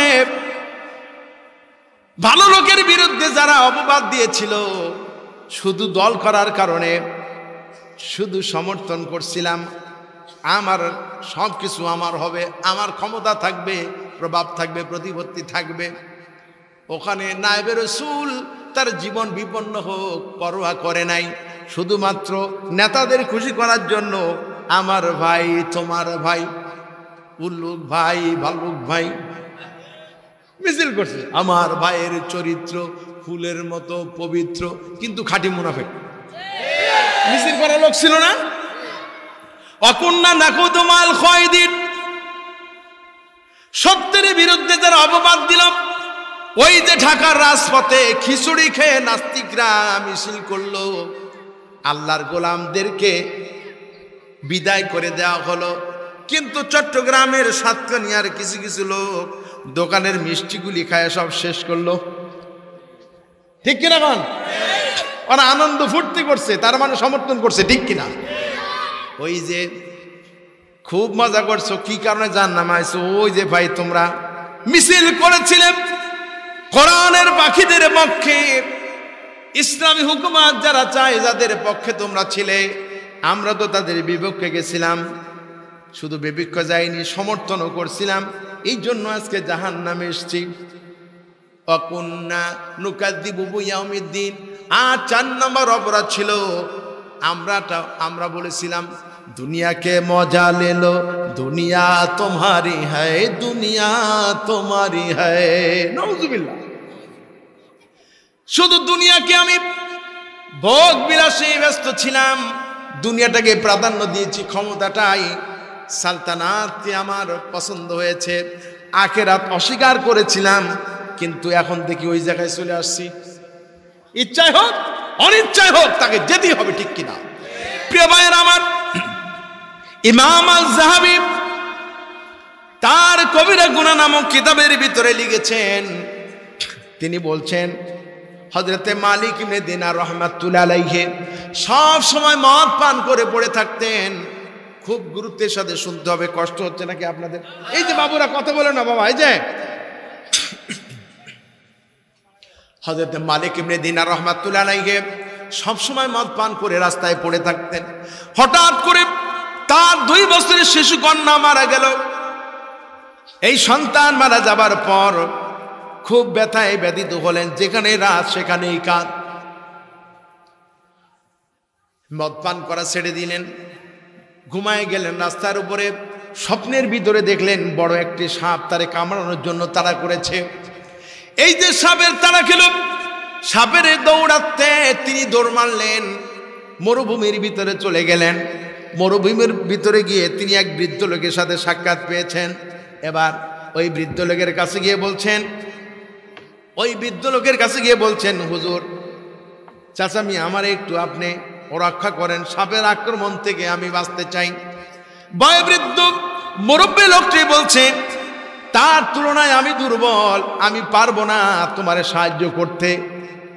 তবে আমি কথা দিলাম আরো সামনের দিকে আগাও, সেখানে গেলে কোনো সাহায্য তুমি পেতে পারো।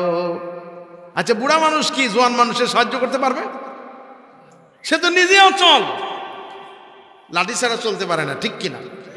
কোরআনুল কারীম আল্লাহ পাক বলেছেন, ওমান নুআম্মিরহু নুনাক্কিসুহু ফি খালকি আফালা ইয়াকিলুন। এই কোরআন শরীফে আছে না নাই? বলেন, আছে না নাই? তোমাদের মধ্যে কে বলতেছেন? আল্লাহ রাব্বুল আলামিন বলেন, তোমাদের মধ্যে যাদের বয়সকে আমি বাড়ায় দিয়েছি তাদের অবস্থা আমি একেবারে পাল্টে ফেলি। আফালা ইয়াকিলুন, তোমাদের কি আকল নাই? তোমাদের কি জ্ঞান নাই? 16 বছর 18 বছরে যেই দৌড় মারছিলাম, এখনো মাঝে মধ্যে স্বপ্ন মনে হয়। অ্যাথলেটিক্স খেলা যখন হতো, খেলাধুলা করতাম, সহজ খেলাটা খেলতাম। যখন ছোট ছিলাম তখন high jump, long jump, 100 metre দৌড়, এটা ছিল আমার প্রিয় খেলা। তো হাই জাম্প দিয়েছি, আমার মনে আছে, মাথার উপরে আরো 6 ইঞ্চি উপর দিয়ে লাফ দিতে পারতাম। কিন্তু এখন মনে হয় যে একেবারে অবাস্তব। ছেলেদেরকে যখন শোনাই বলতেছে, বলে কি সম্ভব নাকি? কারণ আমাদের বাচ্চাদের এত খেলাধুলার সময় নাই। বয়স 13 বছর, 19 পারা হিফজ চলতেছে আলহামদুলিল্লাহ। যেটা 11 বছর ওর 20 পারা চলতেছে আলহামদুলিল্লাহ।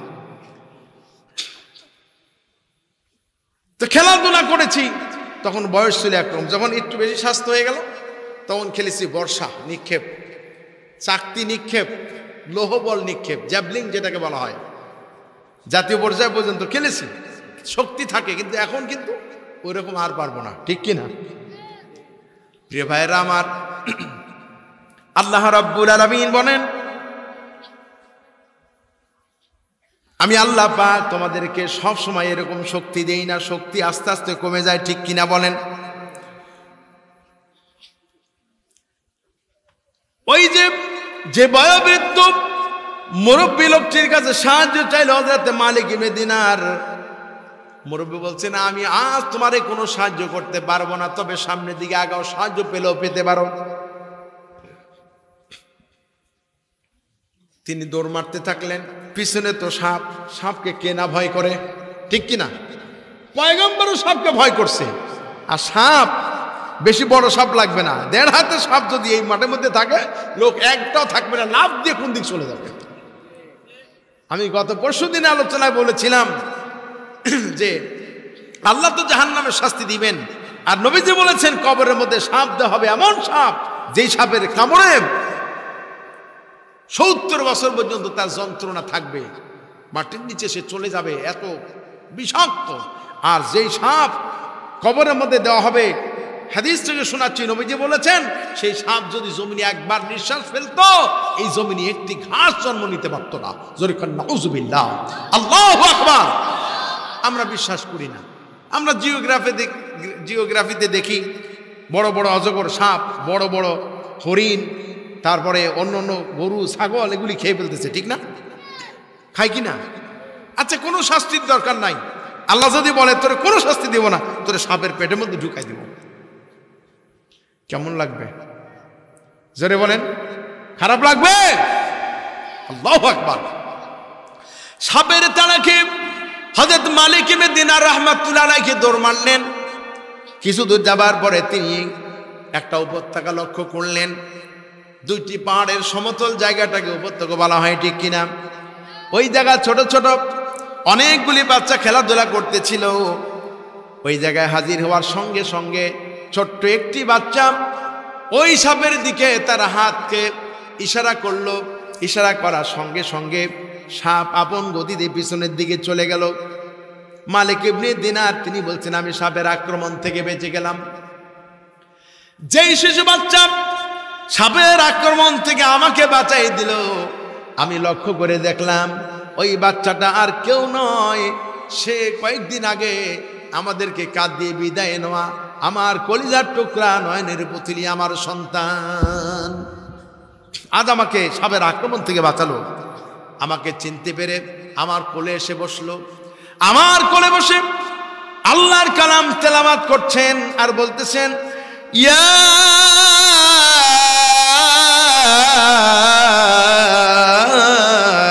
আইয়ুহাল ইনসান মা গররাকা বিরাব্বিকাল কারীম। হে মানুষ, কোন জিনিস তোমাকে তোমার রব থেকে গাফেল করে দিল? যিনি তোমাকে সৃষ্টি করেছেন, সুগঠিত করেছেন।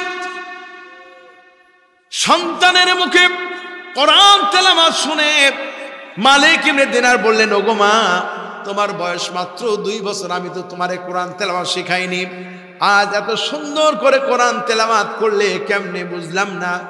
সন্তান বলছেন, আব্বা জান, আমার আল্লাহ রাব্বুল আলামিন আমাদেরকে কোরআন তেলাওয়াত শিখায়েছেন। আমার ভাইরা, মালিক ইবনে দিনার বলছেন, ওগো মা, তোমার কাছে আমি 2টি প্রশ্ন করব। কয়টি বলেন? 1 নম্বর প্রশ্ন হলো, আমাকে যে সাপ তাড়া করলো কামড়ানোর জন্য, তুমি কি বলতে পারো নাকি সেই সাপটি কে ছিল, কি ছিল আসলে?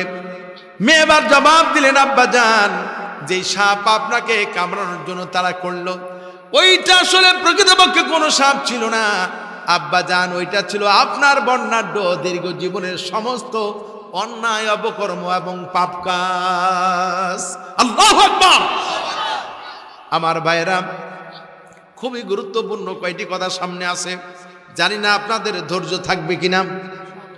আমার ভাইরা, হযরত মালিক ইবনে দিনার বলছেন, ওগো মা এবার বলো, বয়োবৃদ্ধ যেই লোকটি আমাকে সাহায্য করতে পারলো না, ওই লোকটা কে ছিল?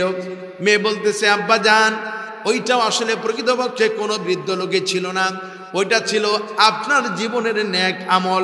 আপনার ভালো আমলের তুলনায় ন্যাক আমল কম হয়ে গেছে, আপনার গুনার তুলনায় ভালো আমল ন্যাক আমল কম হয়েছে, দুর্বল ছিল, এই জন্য ভালো আমল আপনাকে রক্ষা করতে পারে নাই। আল্লাহু আকবার।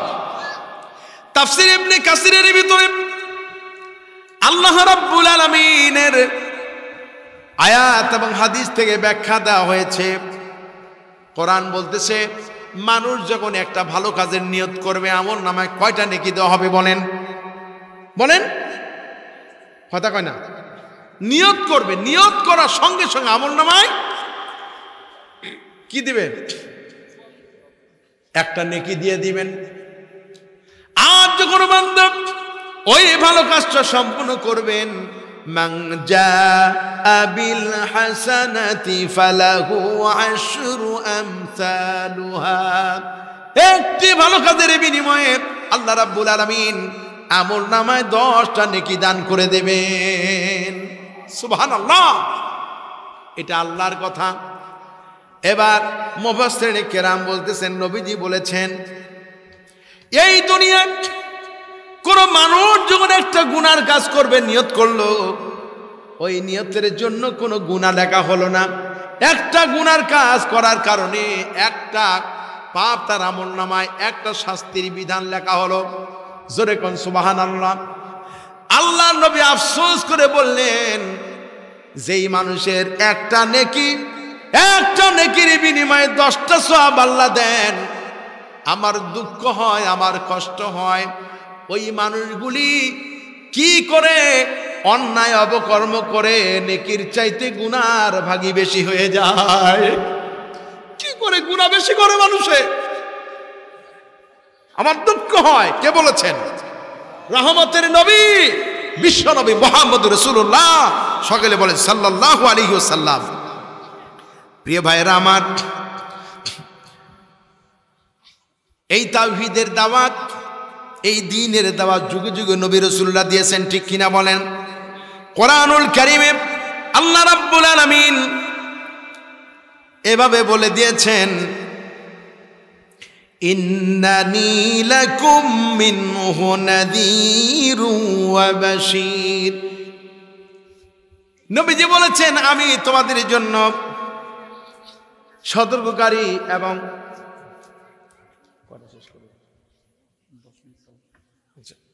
আমি তোমাদের জন্য সুসংবাদদাতা। জোরে কোন সুবহানাল্লাহ। যুগে যুগে নবী রাসূল এসেছেন, এমন কোন যুগ ছিল না যাদের কাছে রাসূল আসে নাই, সতর্ককারী আসে নাই। কোরআন বলছে, ওয়ালাকাদ বাসনা ফি কুল্লি উম্মাতির রাসূলা আন ইয়াবুদুল্লাহা ওয়াজতানিবুত তাগুত। এমন কোন সম্প্রদায় ছিল না যাদের কাছে কোনো রাসূল আসে নাই। প্রত্যেক সম্প্রদায়ের কাছে সতর্ককারী এসেছেন এবং বলেছেন, এক আল্লাহর ইবাদত করো, তাগুতকে বর্জন করে চলো। সুবহানাল্লাহ। তাও জাতি মানল না, যাক, তারা না মানুক, তাদের জবাব, তাদের পুরস্কার আল্লাহর কাছে তারা দিবে, ঠিক কিনা বলেন? সর্বশেষ 3 নাম্বার পয়েন্ট, 1 নাম্বার কোরআনের কথা বলেছি, আল্লাহর ফরমান, আল্লাহর আদেশের কথা বলেছি। 2 নাম্বার বলেছি আল্লাহর ইবাদত করতে হবে, ঠিক কিনা বলেন? লা তা'বুদুনা ইল্লাল্লাহ। কার ইবাদত হবে?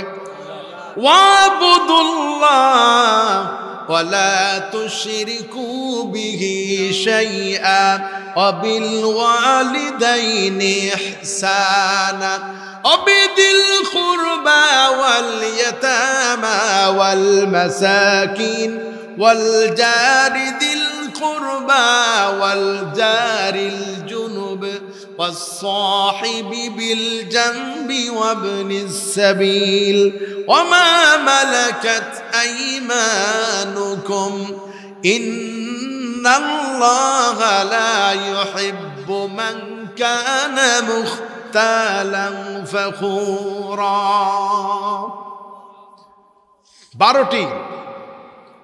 12টি বৈশিষ্ট্য হবে মুমিনদের। সুবহানাল্লাহ কোন আল্লাহর ইবাদতকারী যারা এই 12টি কাজ যারা করবে আল্লাহ জান্নাত তার জন্য ওয়াজিব হয়ে যাবে।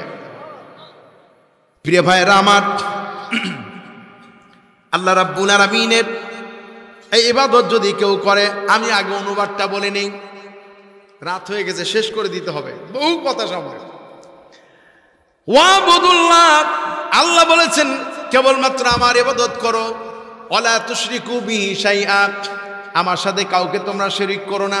অবিল ওয়ালিদাইনি ইহসানা, তোমরা তোমাদের পিতামাতার প্রতি ইহসান করো। দেখছেন, ইবাদত কবুল হবে না যদি আপনি শিরিক করেন। প্রথম হলো ওয়াবুদুল্লাহ, ইবাদত করো আমি আল্লাহর।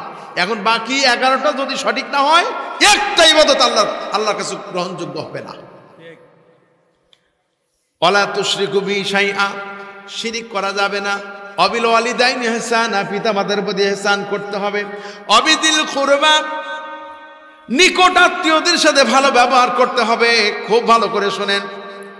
ওয়াল ইয়াতামা ওয়াল মাসাকিন, ইয়াতীম এবং মিসকিনদের সাথে সদাচরণ করতে হবে। ওয়াল জারিদিল কুরবা ওয়াল জারিল জুনুব, আত্মীয় প্রতিবেশী, অনাত্মীয় প্রতিবেশী, প্রতিবেশী হইলেই হইছে, তার সাথে ভালো ব্যবহার করো। আমরা করি? প্রতিবেশীকে কি করে ঠ্যাঙ্গানো যায়, প্রতিবেশীকে কি করে 10টা মামলা দিয়ে বাড়ি থেকে বের করে দেওয়া যায়, প্রতিবেশীকে কয়টা মামলা দিয়া জনমের মতো সাইজ করা যায়, মৃত্যুদণ্ড দিলে আমার জন্য আর প্রতিপক্ষ কেউ নাই। আহারে, সব আল্লাহ বলেছেন। আস্তে আস্তে বলি, আল্লাহ রাব্বুল আলামিন বলেন আত্মীয় প্রতিবেশী, অনাত্মীয় প্রতিবেশীর সাথে ভালো ব্যবহার করো। মান সালিমাল মুসলিমুনা মিন লিসানিহি ওয়া ইয়াদাইহি, আল্লাহ নবী বলেছেন তোমাদের মধ্যে সর্বোত্তম ওই ব্যক্তি যার হাত এবং জিহ্বা থেকে তার প্রতিবেশী নিরাপদে থাকে। আমাদের দ্বারা আমাদের প্রতিবেশী নিরাপত্তা পায় তো? কথা কোন? জি, এগুলা কিন্তু আমল। তারপরে কি? ওয়াল জারিদিল কুরবা ওয়াল জারিল জুনুব ওয়াসাহিবি বিল জামবি ওয়াবনি সাবিল, সঙ্গী সাথী বন্ধুদের সাথে ভালো ব্যবহার করতে হবে। আর প্রতীকদের সাথে, মুসাফিরের সাথে ভালো ব্যবহার করতে হবে। ও বাবা, মুসাফিরের সাথে ভালো ব্যবহার করলে ডাকাতি দিবা কেমনে?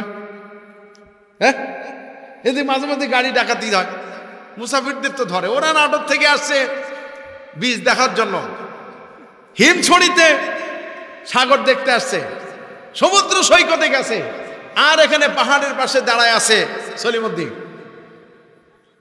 দেখেন, আল্লাহ বলতেছেন খবরদার আপনি সাবিল, প্রতীকদের সাথে খারাপ ব্যবহার করো না। কিন্তু খারাপ ব্যবহার করি না, চাঁদের তল দিয়ে বন্দুকের বাঁট দেখা কয় যা সব দিয়ে চলে যা, কিছু কব না। ভালো ব্যবহার হইলো না খারাপ ব্যবহার হইলো? করা যাবে? চুরি করা যাবে? নবীজি বলেছেন যে ব্যক্তি চুরি করে, চুরি করার সময় তার দেহের ভিতরে ঈমান থাকে না। কি সাংঘাতিক কথা! অনেকে চুরি করতে গিয়ে মারা যায় কিনা? নোয়াখালীতে দেখলাম গরু চুরি করতে গিয়ে ট্রাক উল্টে গিয়ে, কারণ মালিক টের পাইছে, ট্রাক জোরে ছাড়ছে, লসিমন করিমন উল্টে চোরের গায়ের উপরে পড়ছে, চোর সেখানেই শেষ। নবীজি বলেছেন যখন মানুষ চুরি করে তখন তার দেহের ভিতরে ঈমান থাকে না, ঈমান তার মাথার উপরে ভাসতে থাকে। বান্দা যখন তওবা করে ঈমান তার দেহে ফিরে আসে। তওবা করবে কখন? শুনেছি চোরও নাকি বলে আল্লাহ ধরা যেন না পড়ি। আচ্ছা, ওই কথাই কিন্তু ঈমান থাকবে না, ওই কথা বললে হবে না। কামা তাহিয়ুনা তামুতুন কামা তামুতুনা তাহশুরুন। নবীজি বলেছেন তোমরা দুনিয়া যে অবস্থায় জীবনযাপন করবে ওই অবস্থায় তোমাদের মৃত্যু হবে, আর যে অবস্থায় মৃত্যু হবে ওই অবস্থায় তোমাদের হাসর নাসর হয়ে যাবে। এরপরে বলতেছিলাম অবিনিস সাবিল, প্রতীকদের সাথে ভালো ব্যবহার করো। ওমা মালাকাত আইমানুকুম, তোমার অধীনস্থ কর্মচারীদের সাথে ভালো ব্যবহার করো। এই গেল 11 নম্বর। ইন্নাল্লাহা লা ইউহিব্বু মান কানা মুখতালান ফখুরা। আল্লাহ পাক বলছেন নিঃসন্দেহে নিশ্চয় আমি ওই সমস্ত ব্যক্তিদেরকে পছন্দ করি না, লাইক করি না, যারা অধিক বড় হওয়ার গৌরবে অহংকার করে। মানে অহংকারকারী কিবর আকিবাতুল কিবর, অহংকারকারীদের জন্য আছে ভয়াবহ শাস্তি, ঠিক কিনা? IUB media